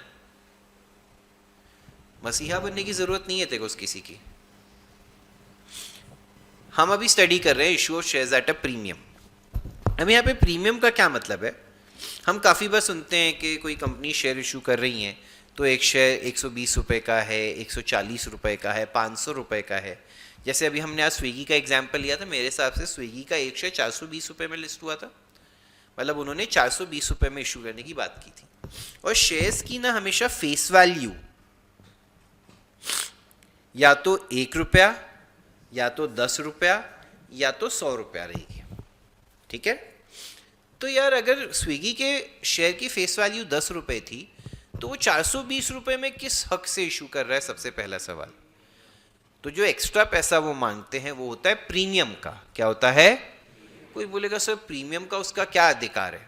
उसका अधिकार ये है, जो एग्जाम्पल मैं तुमको दे रहा हूँ उसमें हम बिजनेस अभी स्टार्ट कर रहे हैं, बट रियलिटी में मैंने क्या कहा कि वो कंपनीज इतने साल से चला रही रहती हैं, नॉट नेसेसरीली उतना ज़्यादा प्रॉफिट हुआ रहता है, बट पोटेंशियल होता है ना बिजनेस में। तो उस हिसाब से वैल्यूएशन एक्सपर्ट्स डिसाइड करते हैं कि कंपनी के एक शेयर की वैल्यू कितनी होनी चाहिए। अभी फेस वैल्यू वो होता है, तुम ऐसा समझ लो, face value is like MRP.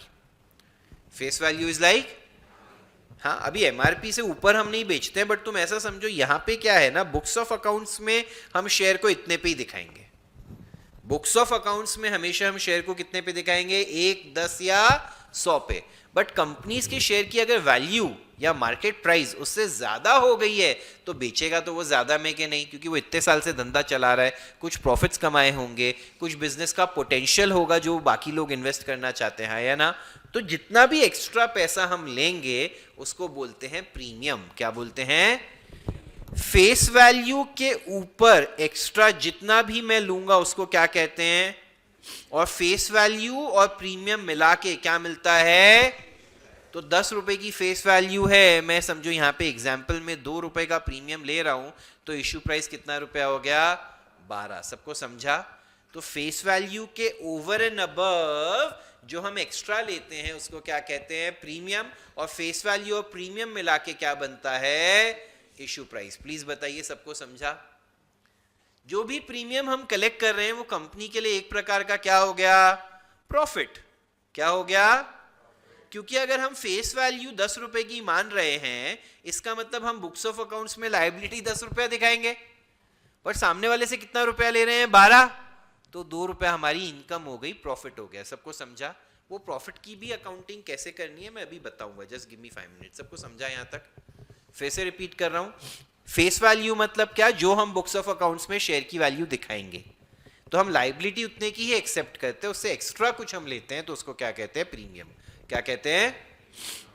तो अभी जो एग्जाम्पल मैंने यहां पे लिया इशू एट प्रीमियम का, यहां पे देखिए। अच्छा, एक और चीज याद रखिएगा, अगर क्वेश्चन में कुछ बोला नहीं हो तो अज्यूम करना प्रीमियम का पैसा हमेशा किसके साथ कलेक्ट हो रहा है? If nothing is mentioned, we always assume the money on premium is collected along with. Is that clear to everyone? मैं ब्रेक नहीं दे रहा हूं, मैं आपको 9:30 या 9:35 छोड़ दूंगा इन द सेंस घर जाने के लिए नहीं छोड़ दूंगा। 9:35 से 10 तक आप बैठ के यहाँ पे सारी जर्नल एंट्रीज पढ़ के जाएंगे, मैं आपको पीडीएफ ग्रुप पे अभी शेयर कर दूंगा। Is that clear? Let me teach till 9:30, what ever concepts I cover you revise and you will go. ठीक है? तो इशू एट प्रीमियम का क्या मतलब है यहाँ पे ध्यान से देखिए। हमने डिस्कस किया कि 10 रुपए का शेयर अगर हम 12 रुपए में इशू कर रहे हैं, 2 रुपए एक्स्ट्रा में इशू कर रहे हैं, उसको हम क्या कहते हैं? प्रीमियम। अगर एग्जाम में सम में इंफॉर्मेशन नहीं दिया हो तो आपको अज्यूम करना है प्रीमियम का पैसा किसके साथ आएगा? अलॉटमेंट के साथ। किसके साथ आएगा? अभी यहाँ पे हम एग्जाम्पल जो ले रहे हैं उसमें हम कितने शेयर्स इशू करना चाहते हैं, और डिमांड भी कितने का आया है? 100 का। तो ये फुल सब्सक्रिप्शन का सिनारियो। कौन सा सिनारियो है? ये जूम तो गया फिर से, ठीक है? कोई भी फोन अटेंड करने की जरूरत नहीं है, इट्स ओके। तो फुल सब्सक्रिप्शन का सिनारियो है। जर्नल एंट्री कैसे होगी ध्यान से देखिए। 1 जन को मैंने प्रोस्पेक्टस इशू किया, उस दिन कोई एंट्री होगी क्या? 29 फेब को एप्लीकेशन का पैसा आएगा। 100 शेयर्स पे कितना रुपया आएगा? 300 रुपया आएगा। Bank account debit to share application 300। Please बताइए सबको समझा? अरे हाँ या ना? 29 फेब तक एप्लीकेशन का पैसा आया, 31 मार्च को उसको कहां ट्रांसफर कर देंगे? तो एप्लीकेशन नाम की लायबिलिटी और शेयर कैपिटल नाम की लायबिलिटी बढ़ जाएगी। कैपिटल को हम लायबिलिटी बोल रहे हैं एंट्री बनाने के लिए, it is not strictly a liability. हाँ या ना? क्योंकि इसको रीपे करने का टेंशन नहीं रहता, इस पे इंटरेस्ट होता नहीं है। सब समझ रहे? कुछ भी फिक्स्ड इसको कॉम्पेंसेशन देना हो वैसा हमारे सर पे बर्डन होता नहीं है। ये भी 300। ये दो एंट्रीज तो पहले से सेम थी, कुछ फर्क पड़ा इसमें? जो हम 2 रुपए का प्रीमियम है वो हम किसके साथ कलेक्ट कर रहे हैं बच्चों? तो यहाँ पे 3 + 2 टोटल 5 रुपए मांगेंगे कि नहीं मांगेंगे? चले अलॉटमेंट की एंट्री पे, बहुत इंपॉर्टेंट है। मांग कितना रुपए रहे हैं अलॉटमेंट पे? फेस वैल्यू कितना है? 2 रुपया। टोटल मिला के कितना मांग रहे हैं? 5। तो चलिए एंट्री की ओर बढ़ते हैं। ध्यान से देखिए, अगर 5 रुपया मांगेंगे तो रिसीवेबल का असेट तो 5 रुपए से बढ़ेगा, कैपिटल की लायबिलिटी कितनी आएगी? तो 2 रुपया क्या हो गया? प्रॉफिट। ध्यान से देखिए कैसे होता है। हम जब पैसा मांगेंगे तो शेयर अलॉटमेंट का असेट हम बढ़ाएंगे 100 शेयर्स पे 5 रुपया, 500 रुपए से कितने से बढ़ाएंगे? बस शेयर कैपिटल की लायबिलिटी हमारी कितने से बढ़ेगी? क्योंकि हमने फेस वैल्यू पे अज्यूम करना है कि नहीं करना है, विच इज 300। जो 200 रुपया हम एक्स्ट्रा मांग रहे हैं वो हमारी इनकम हो गई। हाँ या ना? इनकम बढ़ाने के लिए क्रेडिट। हाँ या ना? ये इनकम को आप पीएनएल में लिखते नहीं है, ये इनकम को सीधा हम बैलेंस शीट में रिजर्व्स एंड सरप्लस में अलग से ट्रांसफर कर देते हैं in the name of securities premium. क्योंकि ये हमारी डे टू डे की इनकम नहीं है ना यार। ऐसे तो पहले साल में हजारों करोड़ों का प्रॉफिट दिख जाएगा, रियलिटी में 1 रुपए का शेयर होता है, 800 में इशू होता है, 799 रुपीज प्रीमियम। हाँ, 1 crore share, 1 crore share issue किए, 799 करोड़ का प्रॉफिट हो गया। सेंसिबल है क्या? नहीं। इसीलिए इसको हम बैलेंस शीट में रिजर्व्स एंड सरप्लस में अलग से दिखा देते हैं in the name of securities premium. Please बताइए सबको समझा है? कोई डाउट है इसमें? वापस से रिपीट करता हूं, ध्यान से सुनिएगा। शेयर अलॉटमेंट अकाउंट डेबिट 500 रुपया, क्योंकि हम मांग कितना रुपया रहे हैं? 500। 100 शेयर्स पे 5 रुपए के हिसाब से 500। बट हम लायबिलिटी कितने की एक्सेप्ट कर रहे हैं? तो जो 200 रुपये एक्स्ट्रा मांगा वो हमारी इनकम हो गई। कोई डाउट इसमें? जब पैसा रिसीव करेंगे तो एंट्री क्या होगी? Share allotment. कितना? इसमें कोई फर्क पड़ेगा क्या? पैसा अब रिसीव कितना होएगा? 500। सिर्फ किस चीज में फर्क पड़ेगा यहाँ पे? अमाउंट में। पहले के जो हमने एग्जाम्पल कंसिडर किए थे उसमें यहाँ पे कितना रुपए आता था, अब यहाँ पे कितना आ रहा है? कोई डाउट है इसमें? चलूं आगे। आगे के सम पे कोई फर्क नहीं पड़ेगा, फर्स्ट कॉल और सेकंड कॉल पे 200 रुपया मांगेंगे, 200 रुपया मिल जाएगा। Easy tough. चलूं आगे। प्लीज बताइए सबको अच्छे से समझा है प्रीमियम वाला? एक बार रिपीट कर दूं शॉर्ट में। 10 रुपए का शेयर है, हम कितने में इशू कर रहे हैं? फेस वैल्यू कितनी है? 10। प्रीमियम कितना है? तो इशू प्राइस कितना हो गया? एप्लीकेशन पे कितना रुपया मांग रहे हैं? अलॉटमेंट पे कितना मांग रहे हैं? जिसमें से 2 रुपया क्या है? फर्स्ट कॉल और सेकंड कॉल पे दो ही मांग रहे हैं। एंट्री कैसे होगी? जब एप्लीकेशन का पैसा आएगा तब तो सेम एंट्रीज है, कुछ डिफिकल्टी है क्या? फर्क यहां पे सिर्फ किस में पड़ रहा है? पैसा मांगेंगे कितना रुपया? एंट्री होगी share allotment account debit 500 to share capital liability कितने की एक्सेप्ट कर रहे हैं? तो जो 200 रुपए एक्स्ट्रा है वो क्या हो गई? Income which is securities premium. Easy और टफ? रिसीव कितना करेंगे? पूरा 500। कोई डाउट? आगे के सम में कोई फर्क है? Is it understood to everyone? Is it understood actually और is it like the previous one understood? जो 4 लोगों ने जवाब पिछली बार नहीं दिया था, समझा है? पक्का? पूछूंगा, आएगा?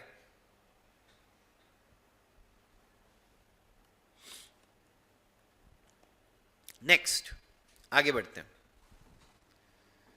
मैडम आई हाईली डाउट कोई इस चीज का आंसर आएगा, क्योंकि आई डोंट थिंक आप ध्यान दिए हैं अभी तक ज्यादा। बोल। हाँ,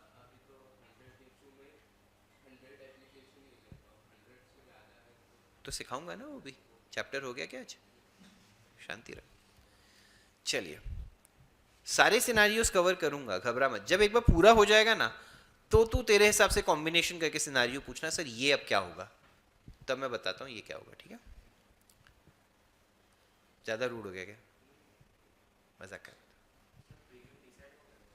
हाँ, एक्चुअली अपन वैल्यूएशन एक्सपर्ट्स को इन्वॉल्व करते हैं, वो लोग जो वैल्यूएशन देते हैं, फिर अगर बोर्ड भी वो अप्रूव करता है उस हिसाब से होता है। ठीक है?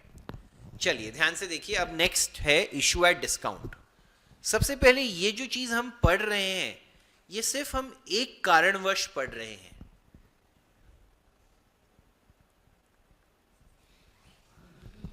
क्योंकि हम कौन से बोर्ड से एग्जाम देने वाले हैं? ये जो चीज है ना, कंपनीज एक्ट ने अब प्रोहिबिट कर दी है।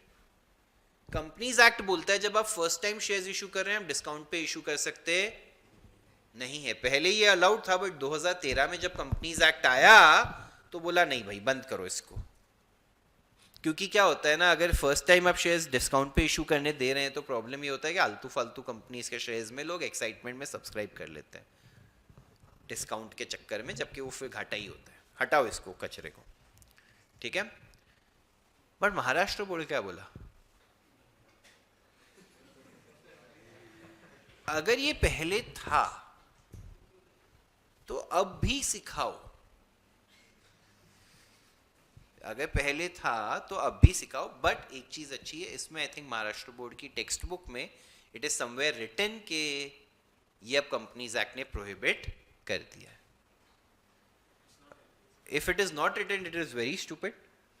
If it is written, then the stupidity level comes a little down. Is it clear? ठीक है ना, एक समय का कोई टफ नहीं है ज्यादा। डिस्काउंट का क्या मतलब है? 10 रुपए का शेयर हम कितने रुपए में इशू कर रहे हैं? लेट्स से 9 रुपए में। Anything lesser than 10, is it clear? तो हम क्या दे रहे हैं? 1 रुपए का डिस्काउंट। जैसे face value plus premium was equal to issue price, अब यहां पे क्या हो जाएगा? Face value will be equal to, कोई डाउट इसमें? 10 रुपए का शेयर 1 रुपए का डिस्काउंट दे रहे हैं, कितने में इशू कर रहे हैं? 9 रुपए में। यहां पे भी अगर कुछ बोला नहीं है तो डिस्काउंट किसके साथ रिकॉर्ड होगा? बाकी तो 3322 कांस्टेंट ही है। अलॉटमेंट में 1 रुपया कम हो के हम मांग कितना रुपया रहे हैं, बट हम लाइबिलिटी कितने की एक्सेप्ट करेंगे, लेंगे 2, लाइबिलिटी मानेंगे 3, 2 लेंगे 3 की लाइबिलिटी मानेंगे, हाँ या ना। तो कंपनी को 1 रुपए का क्या हो गया, लॉस। सबको समझा वो हमने जो डिस्काउंट दिया। Any difficulties? अगर किसी का गुडविल ज़्यादा अच्छा नहीं है तो वो लोगों को अट्रैक्ट करने के लिए ऐसे सब स्कीम्स देता है। अपन कितने सारे प्रोडक्ट्स भी तो खरीदते हैं डिस्काउंट पे।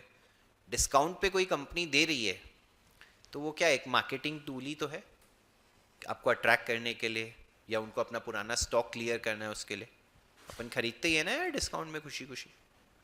वैसा हाँ, फाइनेंशियल इंस्ट्रूमेंट्स के लिए this is not a very good idea, but yes, समझ रहे हैं।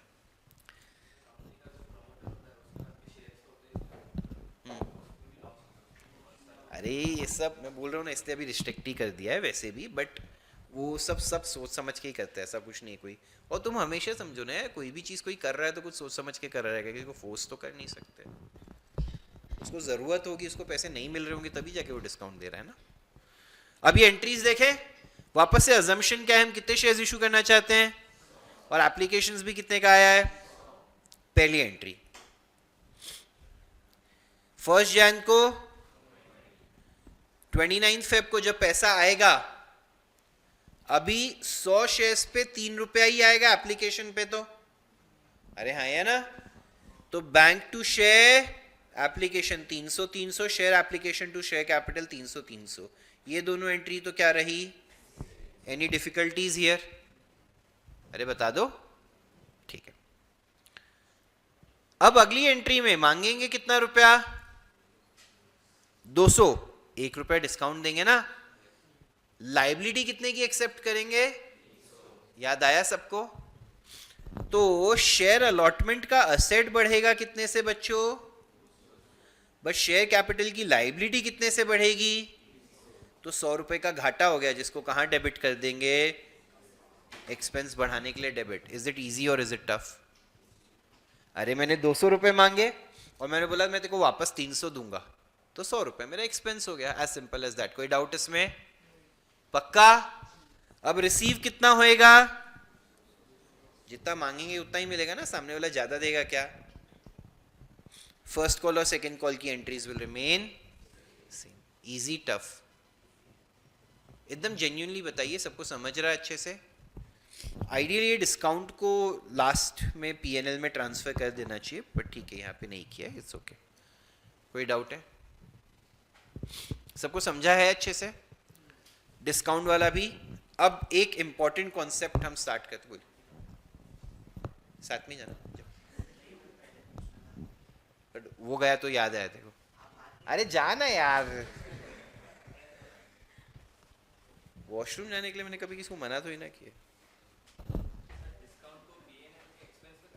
यस,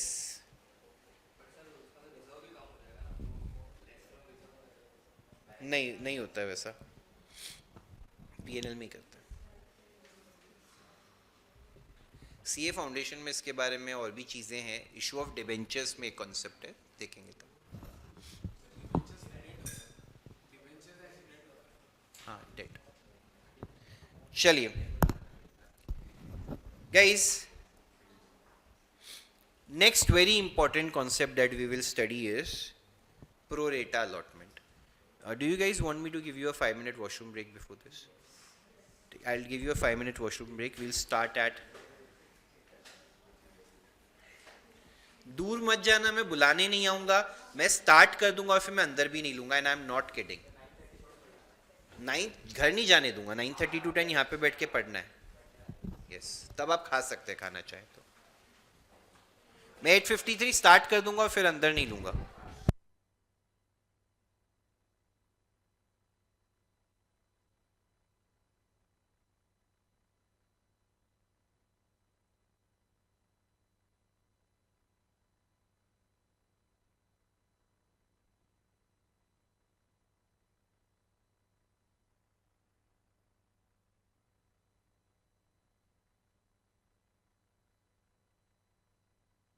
चलिए guys, we'll now resume, and now we'll do the most important concept of this topic, that is pro rata allotment. क्या सीखने जा रहे हैं हम लोग? ठीक है, प्रो रेटा अलॉटमेंट में क्या होता है समझने की कोशिश कीजिए।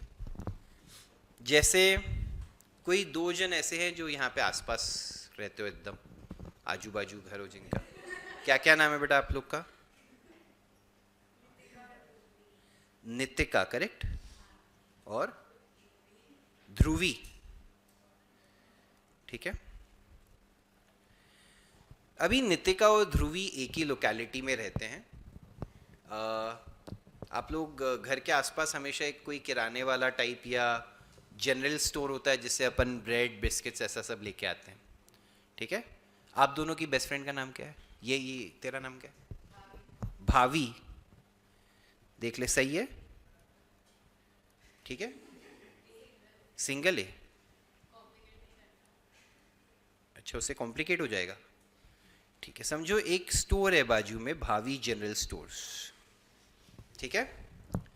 अभी नितिका और ध्रुवी जैसे ये सैटरडे संडे छुट्टी है, सोचते अपने घर पे सारे फ्रेंड्स को बुला के पार्टी करते हैं, और let's say they are not friends, they don't know each other दोनों, बट अपने घर पे पार्टी रखना चाहते हैं, और दोनों सोचते हैं क्या बनाएं क्या बनाएं। तो सोचते कौन मेहनत करेगा, आलसी लोग तो दोनों है ही, तो दोनों बोलते चलो एक काम करते हैं, सैंडविच बना लेते हैं, सैंडविच बनाना आसान है, ठीक है। नितिका और ध्रुवी दोनों सारे गेस्ट को इनवाइट कर लेते हैं और सोचते हैं सैंडविच बनाने। संडे सुबह का टाइम है, अभी गए दोनों कहां पे? भावी जनरल स्टोर्स। नितिका ने बोला मुझे 5 ब्रेड के पैकेट चाहिए, ध्रुवी ने बोला मुझे भी 5 ब्रेड के पैकेट चाहिए, ठीक है। बहुत सारे लोग पार्टी में आने वाले हैं, सैंडविचेस बनाने हैं, क्या चाहिए? 5। टोटल डिमांड कितने की आ गई? भावी के पास सिर्फ 4 ब्रेड के पैकेट है, ठीक है, और दोनों उसके रेगुलर कस्टमर है। नितिका और ध्रुवी सारा सामान भावी जनरल स्टोर से ही खरीदते हैं with a single A. Is that clear? कोई कंफ्यूजन आ रहा है यार? हाँ, तो अभी भावी क्या करेगी? नितिका को 4 दे देगी, ध्रुवी को बोलेगी चल भाग इधर से, ऐसा करेगी क्या? या ध्रुवी को 4 दे देगी, नितिका बोलेगी चल निकल, ऐसा करेगी क्या? वरना एक कस्टमर हमेशा के लिए लूज हो जाएगा। तो भावी हमेशा प्यार से क्या बोलेगी, यार तुम दोनों ही मेरे लिए इक्वली इंपॉर्टेंट हो, हाँ मैं चाहती हूँ तुम दोनों सैंडविच खाओ, बट मेरे पास 4 ही ब्रेड के पैकेट है, मैं एक काम करती हूँ 2-2 तुम दोनों को दे देती हूँ, तुम दोनों को 3-3 का डेफिशिएंसी रह जाएगा, तो वो तुम फिगर आउट करो, मैं अपने एंड से ईमानदार रहती हूँ, मैं तुम दोनों को 2-2 ब्रेड के पैकेट दे देती हूँ। तो बेसिकली हमने क्या किया, जो टोटल डिमांड था और जो टोटल सप्लाई था उसका एक रेशियो निकाला। 10/4 करते हैं तो रेशियो क्या बना? तो 5 की डिमांड के सामने आपको 2 मिलेगा। क्या बोला मैंने? 5 की डिमांड के सामने आपको 2 मिलेगा। इसको प्रोरेटा बोलते हैं। क्या बोलते हैं? सबको समझा मैंने क्या किया? मैं फिर से रिपीट कर रहा हूं, यहां पे जो शॉपकीपर है उसके पास जो डिमांड आया है वो फुलफिल करने के लिए उसके पास मटेरियल अवेलेबल नहीं है, तो उसने दोनों को क्या बोला, एक काम करो, मैं तुम दोनों को नाराज नहीं कर सकता, जो मेरे पास है वो मैं तुम दोनों को दे देता हूं in the ratio of your demand. अच्छा, अभी समझो, एक एग्जाम्पल इसमें और कंसिडर करते हैं। लेट्स से अगर ऐसा होता, इसको 5 चाहिए होता, या एक रेशियो थोड़ा चेंज करते हैं और सप्लाई का भी अमाउंट चेंज करते हैं, इसको 10 चाहिए होता, इसको 15 चाहिए होता, और इसके पास लेट्स से 10 ब्रेड के पैकेट होते।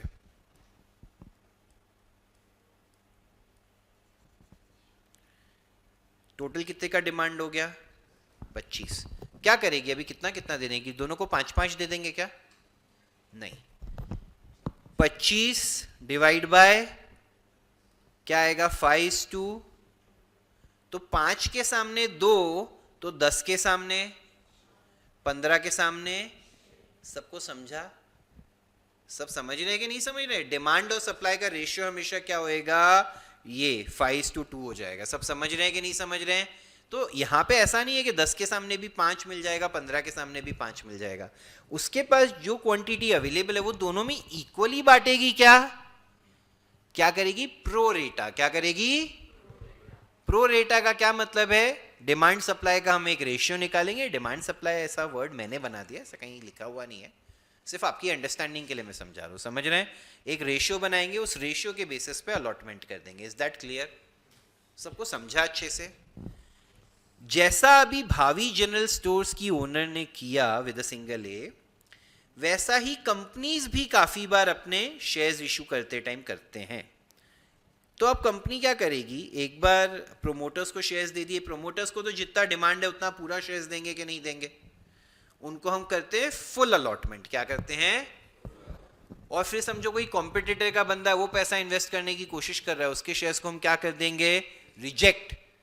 हाँ, और जो बचे हुए आम पब्लिक जिससे हमें फर्क नहीं पड़ता है, उसको हम क्या करेंगे? प्रोरेटा. क्या करेंगे? रियलिटी में आज की तारीख में प्रोरेटा नहीं होता है. रियलिटी में आज की तारीख में लॉटरी सिस्टम होता है. क्या होता है? तो अगर 1000 लोगों ने अप्लाई किया है, उनके पास 10 लोगों को शेयर्स हैं देने के लिए, तो वो रैंडम 10 ले लेंगे. और रियलिटी में आज की तारीख में लॉट साइज भी सेम होता है. मैं 3 शेयर्स के लिए, तू 4 शेयर्स के लिए अप्लाई, सब लोगों को 15,000 रुपए के शेयर्स के लिए अप्लाई करना पड़ेगा. वो स्टैंडर्ड होता है. HNI के लिए वो लाख रुपए के ऊपर, वो सब बहुत सारी चीजें, उसमें डेप्थ में जाने की जरूरत नहीं है. सबको समझी है ये बात? बट अगर मैं यहां की बात करूं तो हम क्या सीख रहे हैं? प्रोरेटा. क्या सीख रहे हैं? तो डिमांड सप्लाई का रेशियो निकालेंगे, उस रेशियो में शेयर्स बची हुई कैटेगरी को दे देंगे. अब यहां पे प्रोरेटा में मैंने फिर से इशू किस पे लिया है? At par. हमने 3 चीजें सीखी. इशू एट पार मतलब क्या? 10 का 10 में. मैंने ये पार वर्ड पहले यूज नहीं किया, बट आई होप सबको समझ गया होगा. इशू एट पार मतलब 10 का शेयर, प्रीमियम मतलब 10 का शेयर, एनीथिंग अबव 10, हाँ या ना? और डिस्काउंट मतलब 10 का शेयर 10 से. Is that clear? तो यहां पे पार में 3 3 2 2, यही स्टैंडर्ड एग्जांपल मेरा स्टार्टिंग से चले आ रहा है. अभी एटलीस्ट रिकलेक्ट करने में डिफिकल्टी नहीं हो रही होगी. आगे चलते हैं. इस समय अभी इंफॉर्मेशन और क्या दिया है, ध्यान से देखिए. एक बहुत इंपॉर्टेंट वर्किंग नोट है. अगर ये वर्किंग नोट आप समझ लेते हैं तो आपकी जिंदगी पे काफी पॉजिटिव फर्क पड़ेगा. इस चैप्टर के लिए ध्यान से समझने की कोशिश कीजिए. हम इशू कितना करना चाहते हैं? एप्लीकेशंस कितने क्या हैं? ठीक है, तो हम इस 200 को कितनी कैटेगरीज में बांटते हैं? 3. ये कितनी कैटेगरीज में बांटना है वो इंफॉर्मेशन आपको क्वेश्चन में दी होगी. ठीक है, 200 एप्लीकेंट्स में से पहले कैटेगरी को हम क्या कर रहे हैं? तो इन्होंने अप्लाई कितने शेयर्स के लिए किया है? हम इनको अलॉट भी कितने कर रहे हैं? ठीक है, ये हो गया शायद प्रोमोटर्स के शेयर्स. मुकेश भाई के 40 शेयर्स थे. याद आया? याद आया कि नहीं आया? सेकेंड कैटेगरी को हम क्या कर रहे हैं? यह है गौतम अदानी ने जो शेयर्स के लिए अप्लाई किया. गौतम अदानी रिलायंस के शेयर्स के लिए बोला नहीं है ना? उसने कितने शेयर्स के लिए अप्लाई किया? मुकेश भाई ने उसको क्या दिया? ठेंगा. बाकी आम जनता, आप और मैं जैसे लोग, जिसकी औकात मुकेश और मिस्टर अदानी से कंपीट करने की, अपन ने सबने मिला के अभी मतलब सब में ऐसा दिया होगा 40 were given full allotment, 60 were and the balance is on pro rata. 200 applicants में से 40 को फुल दे दिया, 60 को रिजेक्ट कर दिया. कितने एप्लीकेंट्स बचे? सब मानते हैं ये बात? गाइस, एप्लीकेशंस कितने शेयर्स की आई थी? 200 में से 40 को फुल दिया, 60 को कुछ नहीं दिया. कितनी एप्लीकेशंस बची? 200 माइनस 40 माइनस 60. क्या किया? सबको समझा? हमारे पास कितने शेयर्स थे? में से 40 यहां दे दिए, यहां कितने दिए? तो शेयर्स कितने बचे? 60. सब मानते हैं ये बात? अरे सबको समझ रहा है? 100 माइनस 40 जो हमने फुल सब्सक्रिप्शन वाले को दिए या फुल अलॉटमेंट वाले को दिए, 0 हमने रिजेक्शन वाले को दिए, कुछ नहीं दिया बेसिकली. तो हमारे पास कितने शेयर्स देने के लिए बचे? तो हम इनको 100 शेयर्स की डिमांड के सामने कितने शेयर्स अलॉट कर देंगे? 60. सबको समझा? एप्लीकेशन किस कैटेगरी का कितना है, अलॉटमेंट कितना है, हाँ या ना? अब हम देखते हैं कि किसने कितने एक्स्ट्रा शेयर्स के लिए अप्लाई किया है. यहां पे 40 मांगे, 40 दे दिए, तो इसका कुछ एक्स्ट्रा है क्या? 60 मांगे, कितने दिए? तो पूरा 60 इसका क्या हो गया? एक्स्ट्रा हो गया कि नहीं हो गया? एक्स्ट्रा इन द सेंस उसने पैसा भरा है बट उसके सामने उसको शेयर्स मिले इनटू बेचारे ने एप्लीकेशन का कितना रुपया भरा, तो उसने 180 रुपया कंपनी को दिया है, जिसके सामने कंपनी ने उसको क्या दिया है, हाँ या ना। मैंने थम्स अप जैसा कर दिया। ठेंगा कैसे करते हैं, ऐसा नहीं, वो तो थम्स डाउन हो गया, ठीक है अभी चलेगा। कंपनी ने उसको क्या दिया, ठेंगा, तो वो क्या बोलेगा, 180 रुपया क्या कर दो मेरा। सब मानते हैं ये बात। यहां पे हमने 100 शेयर्स के लिए अप्लाई किया, मिले कितने, तो कितने एक्स्ट्रा शेयर्स, 40 पे हमने कितना रुपया एक्स्ट्रा भरा था, तो टोटल 120 रुपया हमारा कंपनी के पास है कि नहीं है। For ease of understanding the next part, let us assume this is only one person, that is Sarvesh, ठीक है। समझो ये पूरे 100 शेयर्स के लिए अप्लाई मैंने किया था, मुझे मतलब कंपनी ने प्रो रेटा बेसिस पे कितने शेयर्स दिए, 60, तो मेरे 40 शेयर्स का मैंने बोला पैसा। मैंने जैसे ही मुकेश भाई का अलॉटमेंट का लेटर आया 60 शेयर्स का, मैंने मुकेश भाई को कॉल किया, मैं बोला मुकेश भाई मैंने तो 100 शेयर्स के लिए अप्लाई किया था, आपने 60 ही दिए, 40 का पैसा वापस दो, 120 रुपया, हाँ या ना। मुकेश भाई बोले तुझे जो 60 शेयर्स मिले हैं उसका नेक्स्ट इंस्टॉलमेंट दे। अरे हाँ या ना, मेरे को 40 का पैसा वापस मांग रहा हूं, बट वो जो 60 शेयर्स है उस पे भी तो मैंने अभी तक कितना रुपया भरा है, सिर्फ अगला 3 अलॉटमेंट का भी तो भरना है कि नहीं भरना है। तो मुकेश भाई बोले मैं तेरे को रिफंड नहीं करूंगा, तू मेरे को 180 रुपया दे। क्यों 180 रुपया दे, क्योंकि हमने तेरे को 60 शेयर्स तो दिए हैं, वो 60 शेयर्स पे अगला इंस्टॉलमेंट 3 रुपए का, माने 180 रुपया तुझे भरना है। सब समझ रहे हैं क्या हुआ। मैं फिर से रिपीट कर रहा हूं, बहुत इंपॉर्टेंट है। मैंने एप्लीकेशन कितने शेयर्स का किया था, 100, मुझे मिले कितने, रिफंड मुझे कितने का चाहिए, रिफंड तब मिलता अगर मैंने सारे पैसे भर दिए होते सारे के सारे शेयर्स के, तो करेक्ट। बट मैंने 60 शेयर्स पे अभी तक सिर्फ कौन सा पैसा भरा है, एप्लीकेशन, कौन सा भरा है। जैसे ही शेयर्स मिले दूसरा पैसा ड्यू हो गया कि नहीं हो गया, कौन सा ड्यू हो गया, ये मैंने भर दिया था, ये अब मुझे भरना है कि नहीं भरना है। सब समझ रहे हैं कि नहीं समझ रहे हैं। तो मुकेश भाई बोल रहे हैं भाई ठीक है, 40 शेयर्स जो तुझे हमने नहीं दिए उस पे 3 रुपया जो एप्लीकेशन का है 120 हम तुझे रिफंड करेंगे, अग्रीड। बट जो 60 शेयर्स तुझे मिले उस पे नेक्स्ट इंस्टॉलमेंट 3 रुपए का 180 तुझे भी तो कंपनी को देना है कि नहीं देना है। तो मैं बोला ठीक है, एक काम करो, वो 180 में से 120 रुपया काट दो, मैं बाद में 60 रुपए भर दूंगा। Am I making sense. हाँ, इसको कहते हैं we will adjust that 120 towards allotment, हाँ या ना। हम वो 120 रुपया किसके पैसे के अगेंस्ट एडजस्ट करेंगे, अलॉटमेंट के पैसे के अगेंस्ट। प्लीज बताइए सबको अच्छे से समझा है। तो जैसे मिस्टर अदानी को रिफंड हो रहा था वैसे ही मुझे रिफंड होगा क्या, क्योंकि मुझे कुछ शेयर्स तो दिए हैं, तो वो लोग 120 रुपया मेरा होल्ड करेंगे, अलॉटमेंट में एडजस्ट करेंगे। सबको समझा, प्लीज बताइए पक्का। अभी लेट्स से ये मेरा एक्स्ट्रा अमाउंट 120 के बदले 400 आ रहा होता, 400 बहुत ज्यादा बड़ा ले लिया औकात से, लेट्स से ये आ रहा होता 200 रुपया। मैं सिखाऊं तू सिखाएगा, आज इधर कितना आ रहा होता, 200। कितना आ रहा होता, मुकेश भाई को मेरे से अलॉटमेंट का कितना लेना है, मैंने कॉल किया भाई मेरा 200 रुपए का रिफंड बनता है, मुकेश भाई ने बोला अलॉटमेंट का 180 लेना है। मैंने बोला उसके बावजूद भी मुझे आपसे कितने रुपए लेने हैं, तो वो 20 रुपए के लिए 2 ऑप्शंस है। कितने ऑप्शंस हैं, या तो वो पैसा रिफंड होगा, क्या होगा, या तो वो फर्स्ट कॉल में एडजस्ट होगा, यही तू बोल रहा था, गुड गेस। तो या तो वो पैसा रिफंड होगा या तो वो फर्स्ट कॉल में वो तभी एडजस्ट होगा जब क्वेश्चन में बोला हो।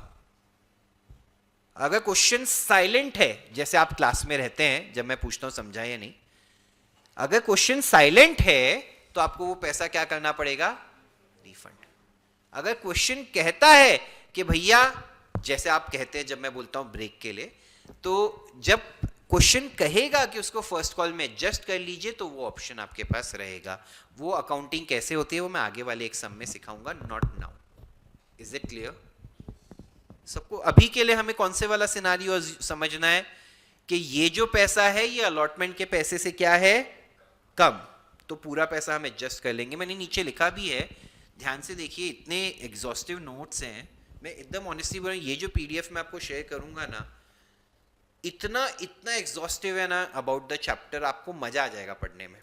But please please please make sure कीजिए आप अच्छे से पढ़ें, और प्लीज किसी और को शेयर मत कीजिए, अपने तक ही रखिए, क्योंकि एक किसी और को शायद समझ भी नहीं आएगा कि अपन ने कैसे उस चीज़ को ब्रेक डाउन करके समझा है। और मैं चाहता हूँ कि आप लोग ही उससे पढ़े, कुछ चीज़ का बेनिफिट आप अपने पास ही रहने दीजिए। Always check whether for this category the allotment money is greater than the extra money, और ये जो मैंने चेक किया कि 120 और 180 में क्या ज्यादा है, वो हमेशा चेक करो।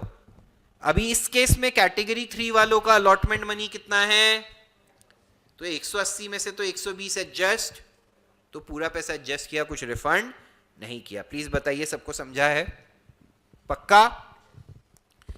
जर्नल एंट्रीज क्या होगी वो भी देख लें। एप्लीकेशन कितने शेयर्स का आया है बच्चों, 200 पे 3 रुपया, कितना रुपया मिलेगा कंपनी को, 600 आएगा। बैंक टू शेयर, जितने से एप्लीकेशन को क्रेडिट किया उतने से ही एप्लीकेशन को क्या करो, सिखाया है कि नहीं सिखाया आपको, पक्का? अब हम जेन्युइन कितने शेयर्स इशू कर रहे हैं, तो शेयर कैपिटल में कितना जाएगा, सिर्फ 300 रुपया, है या ना? वर्किंग नोट में से हमने देखा 180 रुपया हम क्या करने वाले हैं, और 120 रुपया किसमें एडजस्ट करने वाले हैं, तो वो चीजों में ट्रांसफर कर दो, सिंपल। जो 120 रुपया रिफंड कर रहे हो उतने से आपका बैंक का असेट, सॉरी 180 रुपया जो रिफंड करने वाले उतने से आपका बैंक का असेट, और जो 120 रुपया आप अलॉटमेंट में एडजस्ट करने वाले हैं उसको टू शेयर अलॉटमेंट लिख दीजिए, हाँ या ना? क्योंकि वो पैसा आपने कहां ट्रांसफर कर दिया है, towards allotment. Is it easy और इज इट टफ? मेरे पास 600 रुपया आया था एप्लीकेशन पे, मैंने एप्लीकेशन को 600 रुपए से ही डेबिट किया। मैं आज जेन्यून कितने शेयर्स इशू कर रहा हूं, 100, तो 100 शेयर्स पे 3 रुपए, आज कैपिटल में कितना ट्रांसफर होएगा है ना? फिर रिफंड हो जाएगा 180, और जो एक्स्ट्रा पैसा हमने अलॉटमेंट की तरफ एडजस्ट किया वो अलॉटमेंट में डाल देंगे, राइट और रॉन्ग गाइस? अब हम अलॉटमेंट का पैसा मांगेंगे, अरे हाँ या ना? जेन्यून कितने शेयर्स हैं, उस पे 3 रुपया, कितना मांगा, share allotment to share capital, but उसमें से 120 ऑलरेडी आ गया था, तो जब रिसीव होएगा बैलेंस तो कितना रिसीव होएगा, सिर्फ 100। कोई बोलेगा सर अगर ये पैसा पहले ही आ गया था तो आप मांगने की ही एंट्री में 120 रुपया कम कर देते, वो मैं नहीं कर सकता, वरना शेयर अलॉटमेंट का डेबिट क्रेडिट इक्वल 120 यहां पे क्रेडिट किया बच्चों, 180 यहां पे क्रेडिट किया, 300 यहां पे डेबिट किया, तभी तो वो क्या होगा, शून्य। सब समझ रहे हैं? तो इवन तो हमको कुछ पैसा एडवांस में मिल चुका था, मांगेंगे हम पूरा, हाँ या ना? बस सामने वाला भरते टाइम बोलेगा देखो भैया 120 रुपया तो हमने पहले ही दे दिया था, तो 180 रुपया भरेगा। सबको समझा? अब ये 180 रुपया कौन भर रहा है वो भी आपको बता देता हूं। मुकेश भाई के 40 शेयर्स पे पूरा 3 रुपया उनका भरना बाकी है फॉर अलॉटमेंट, तो 120 रुपया तो मुकेश भाई भर रहे हैं कि नहीं भर रहे हैं? मेरे 180 में से मैं 120 भर चुका था, तो मैं कितना भर रहा हूं, 120 प्लस 60 180 होता है कि नहीं होता है बच्चों? इजी टफ, पक्का? सबसे इजी एंट्री किसकी है? यहां तक आते आते सारी समस्याओं का जनरली समाधान हो जाता है, तो यहां पे कोई कॉम्प्लिकेशन आने वाला, आगे आएंगे ऐसी चीजें जिसमें यहां पे भी कॉम्प्लिकेशंस आएंगे, अभी के लिए यहां तक हमने इस पे कुछ कॉम्प्लिकेशन नहीं सीखा है। प्लीज बताइए सबको समझा, अच्छे से सबको प्रोरेटा समझा है, पक्का?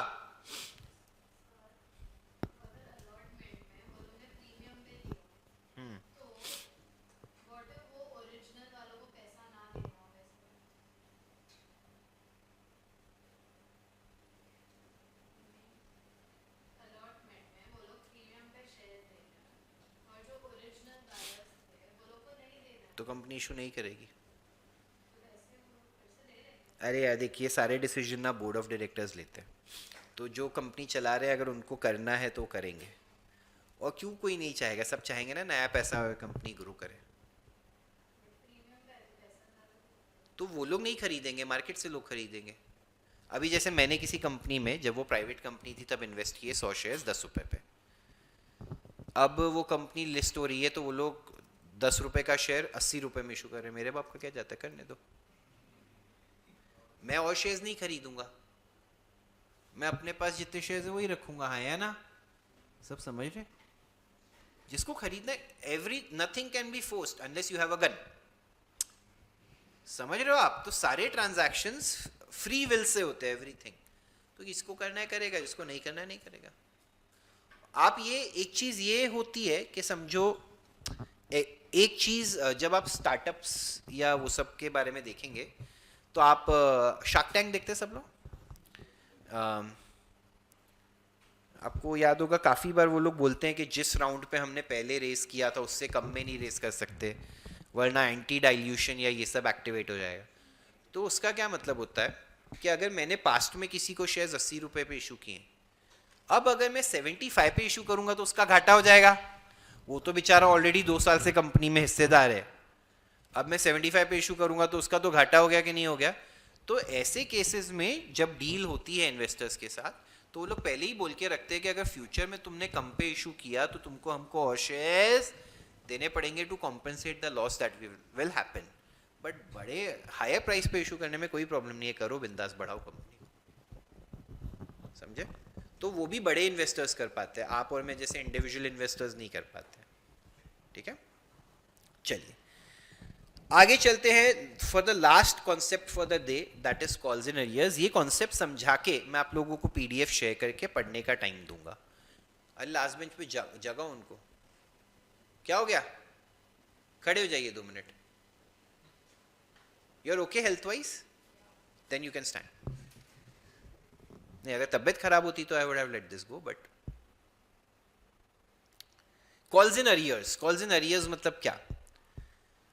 अभी जब से मैं पढ़ा रहा हूं, कुछ पापी दुष्ट किस्म के बच्चों के मन में क्या आ रहा है, मैं क्या करूंगा, शेयर सब्सक्राइब करूंगा, 3 रुपया भरूंगा और बाकी पैसे नहीं भरूंगा। ऐसे चोर लोगों को मैं बता दूं, कंपनी आपके शेयर्स फोरफीट कर सकती है। क्या कर सकती है? फोरफीट मतलब कैंसिल। क्या कर सकती है? तो पहले तो अगर कोई बच्चा क्या, कोई इंसान कोई इंस्टॉलमेंट नहीं भरता है तो हम कहते हैं उसने डिफॉल्ट किया है उस इंस्टॉलमेंट में। That call is in arrears.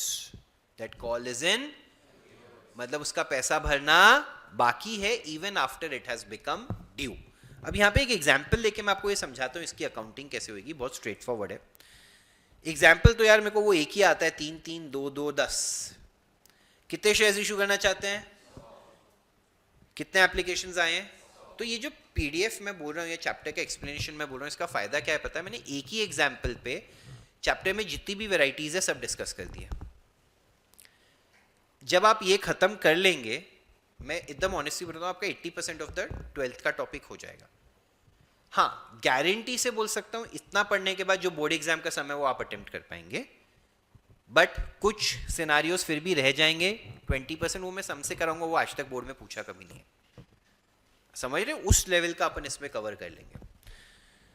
तो हम इशू करना चाहते हैं 100 शेयर्स। एप्लीकेशन भी कितने का आया है? 100 का। अभी नीचे एक इंफॉर्मेशन लिखा है, मिस्टर के होल्डर ऑफ डिड नॉट पे द एंड। तो मिस्टर के ने, जिसके पास कितने शेयर्स है? 5 शेयर्स हैं, उसने अलॉटमेंट का पैसा और फर्स्ट कॉल का पैसा नहीं भरा। जब हम पहले शेयर्स इशू करेंगे 100 शेयर्स पे 3 रुपए, एप्लीकेशन पे तो आएगा। कोई भी बंदा एप्लीकेशन में तो डिफॉल्ट ही नहीं कर सकता, उसकी एप्लीकेशन ही कंसिडर नहीं होगी। समझे कि नहीं? इतनी बेवकूफ तो कंपनी नहीं है, वो फॉर्म भर रहा है, पैसे नहीं भर रहा है, इसको देते शेयर। बढ़िया आदमी लग रहा है, देखो पैसे नहीं दे रहा है, let's give him the money, the shares. Stupid लगेगा ना? हाँ, वो सिर्फ लेटर भेज रहे, दे दो दे दो दे दो। तो हाँ, क्यों नहीं चलेगा क्या? तो कोई एप्लीकेशन का अगर पैसा नहीं दे रहा है, एप्लीकेशन में डिफॉल्ट नहीं हो सकता, is what I am trying to say. Is that clear? तो मिस्टर के भी इसलिए अपना कर्तव्य कब दिखा पाए? अलॉटमेंट और कितना भी उनमें टैलेंट हो, आप एप्लीकेशन में डिफॉल्ट कर पाएंगे क्या? नहीं। तो 100 शेयर्स पे 3 रुपया, एप्लीकेशन पे 300 आएगा? कोई डाउट? हम जब शेयर्स अलॉट करेंगे तो एप्लीकेशन से कहां ट्रांसफर हो जाएगा? On 31st March. Everyone is okay so far? हाँ, 31st मार्च को ही हम लेटर भी भेज देंगे, share allotment to share capital. 100 shares पे 3 रुपया मांग लेंगे, 300 रुपया, हाँ या ना? हमें क्या पता मिस्टर के धोखेबाज है। पहले तो हमें लगा अच्छा इंसान है, इसने हमने रिश्ता बनाया। अब उसने अलॉटमेंट के पैसे नहीं भरे, हो गया धोखा। हमने पहले तो लेटर भेजा, मिस्टर के आप अपने शेयर्स का पैसा दे दीजिएगा, जैसे हमने सबको भेजा। जवाब आया ही नहीं। मांगा हमने 300 रुपया, बस मिस्टर के 5 शेयर्स पे 3 रुपया, 15 रुपए का हम इंतजार ही करते रह गए। और कितना रुपया आया? सिर्फ कितना आया? तो ये 15 रुपए जो नहीं आए उसको कहते हैं कॉल्स इन अरियर्स। क्या कहते हैं? तो यहां पे देखिए 300 रुपए मांगे 31st मार्च को, बट 30th अप्रैल को बैंक अकाउंट में सिर्फ कितने आएंगे बच्चों? बस शेयर अलॉटमेंट का असेट तो हमने 300 से डेबिट किया है, हम उसको कितने से क्रेडिट करना चाहते हैं? जो बैलेंस 15 रुपए नहीं आए उसको हम कहां डेबिट कर देंगे? ये भी हमारा असेट है, कॉल्स इन अरियर्स हमारा असेट है। It is the money that is receivable from the defaulting share holder, from the, is it understandable? जिस शेयर होल्डर ने पैसे नहीं भरे हैं उससे जो पैसा आना बाकी है उसको क्या कहते हैं? Calls in arrears. सबको समझा? 285 आया, 15 नहीं आया, 300। ये एंट्री सबको समझी है क्या? मैं फिर से रिपीट कर रहा हूं। मांगा कितना रुपया, आया कितना? क्यों नहीं आया 15 रुपया? मिस्टर के। बैंक में आया 285, कॉल्स इन अरियर्स जितना आना बाकी है वो 15, टू शेयर अलॉटमेंट 300 रुपया। आगे बढ़े, हम फर्स्ट कॉल का पैसा मांगेंगे। ये एंट्री को एक बार जाने दो, मैं बाद में बताता हूं। हम फर्स्ट कॉल का पैसा मांगेंगे 1 जून को। अभी मिस्टर के धोखे के बाद हम बिजनेस तो आगे चलाएंगे ना, रोने तो ही ना बैठ जाएंगे। 1 जून को हमने पैसा मांगा, share first call to share capital 200 आया ना? इसमें भी मिस्टर के ने सुधार किया कि अपनी लाइफ में 200 में से 5 शेयर्स का 2 रुपया यानी 10 रुपया नहीं आया, तो मेरे पास कितना आया? तो बैंक में कितना आया? 190, टू शेयर फर्स्ट कॉल 200, ये 10 रुपया फिर से कहां चले गया? क्या नाम से? तो 15 रुपया पहले, 10 रुपया अभी, टोटल कितना रुपया आना बाकी है? 25। सबको समझा? अगर फ्यूचर में मिस्टर के ये पैसे भर देते हैं तब एंट्री क्या होगी? Bank account debit to calls in arrears 25 रुपया, 25 रुपया। Easy tough? नहीं भरते हैं तो क्या होगा वो मैं आपको बाद में सिखाऊंगा, आज के लिए नहीं। पहले तो ये वाला समझा है सबको। इसमें एक ऑल्टरनेट सोल्यूशन कैसे पॉसिबल है वो भी देख लीजिए। ये वाली जो एंट्री थी जिसमें bank account debit calls in arrears to share allotment किया, देखा सबने? इसके बदले आप क्या कर सकते हैं? Bank debit 285 to share allotment 285। समझा? शेयर अलॉटमेंट डेबिट कितने से किया था, अब क्रेडिट कितने से किया? तो 15 रुपए का डेबिट बैलेंस रह गया कि नहीं रह गया? तो instead of creating a new account called as calls in, आपका बैलेंस किस में रह जाएगा? शेयर अलॉटमेंट में रह जाएगा। यहां पे भी कॉल्स इन अरियर्स करने के बदले आप क्या कर दीजिए? Bank to share first call कितना? तो 10 रुपीज का डेबिट बैलेंस किस में रह जाएगा? शेयर फर्स्ट कॉल में। किस में रह जाएगा? शेयर। और फ्यूचर में वो पैसे भरेगा तब एंट्री क्या होएगा? बैंक अकाउंट डेबिट 25 रुपया टू शेयर अलॉटमेंट 15 रुपया टू शेयर फर्स्ट कॉल 10 रुपया। सबको समझा? एक नया अकाउंट नहीं बनाओगे तो इस तरीके से होगा। प्लीज बताइए कुछ डिफिकल्टी है? बोलिए। यस, पूरा ऑल्टरनेट वाला। तूने यहां पे एंट्री क्या की थी? Bank account debit calls in arrears to share allotment. तो जो 15 रुपए रिसीवेबल था वो तूने कहां ट्रांसफर किया था? कॉल्स इन अरियर्स में। उसको कहीं पे भी ट्रांसफर ना करे तो वो शेयर अलॉटमेंट में ही रह जाएगा कि नहीं रह जाएगा? एंट्री क्या की तूने? Bank to share allotment 285। Share allotment debit कितने से किया था बेटा? क्रेडिट कितने से किया? तो 15 रुपए का डेबिट बैलेंस रह गया। सेम यहाँ पे फर्स्ट कॉल डेबिट कितने से किया था, क्रेडिट कितने से किया, कितने का बैलेंस रह गया, 10 रुपए का, बस। तो वो दोनों बैलेंस उधर रह गए instead of transferring it to calls in arrears. Future में रिसीव होएगा, जब कॉल्स इन अरियर्स था तब तू एंट्री क्या पास कर रहा था, bank to calls in arrears. अब तू क्या करेगा, बैंक अकाउंट डेबिट टू और शेयर फर्स्ट कॉल, वो बैलेंस वाला पैसा यहाँ पे आ जाएगा। इजी टफ, प्लीज बताइए सबको समझा है।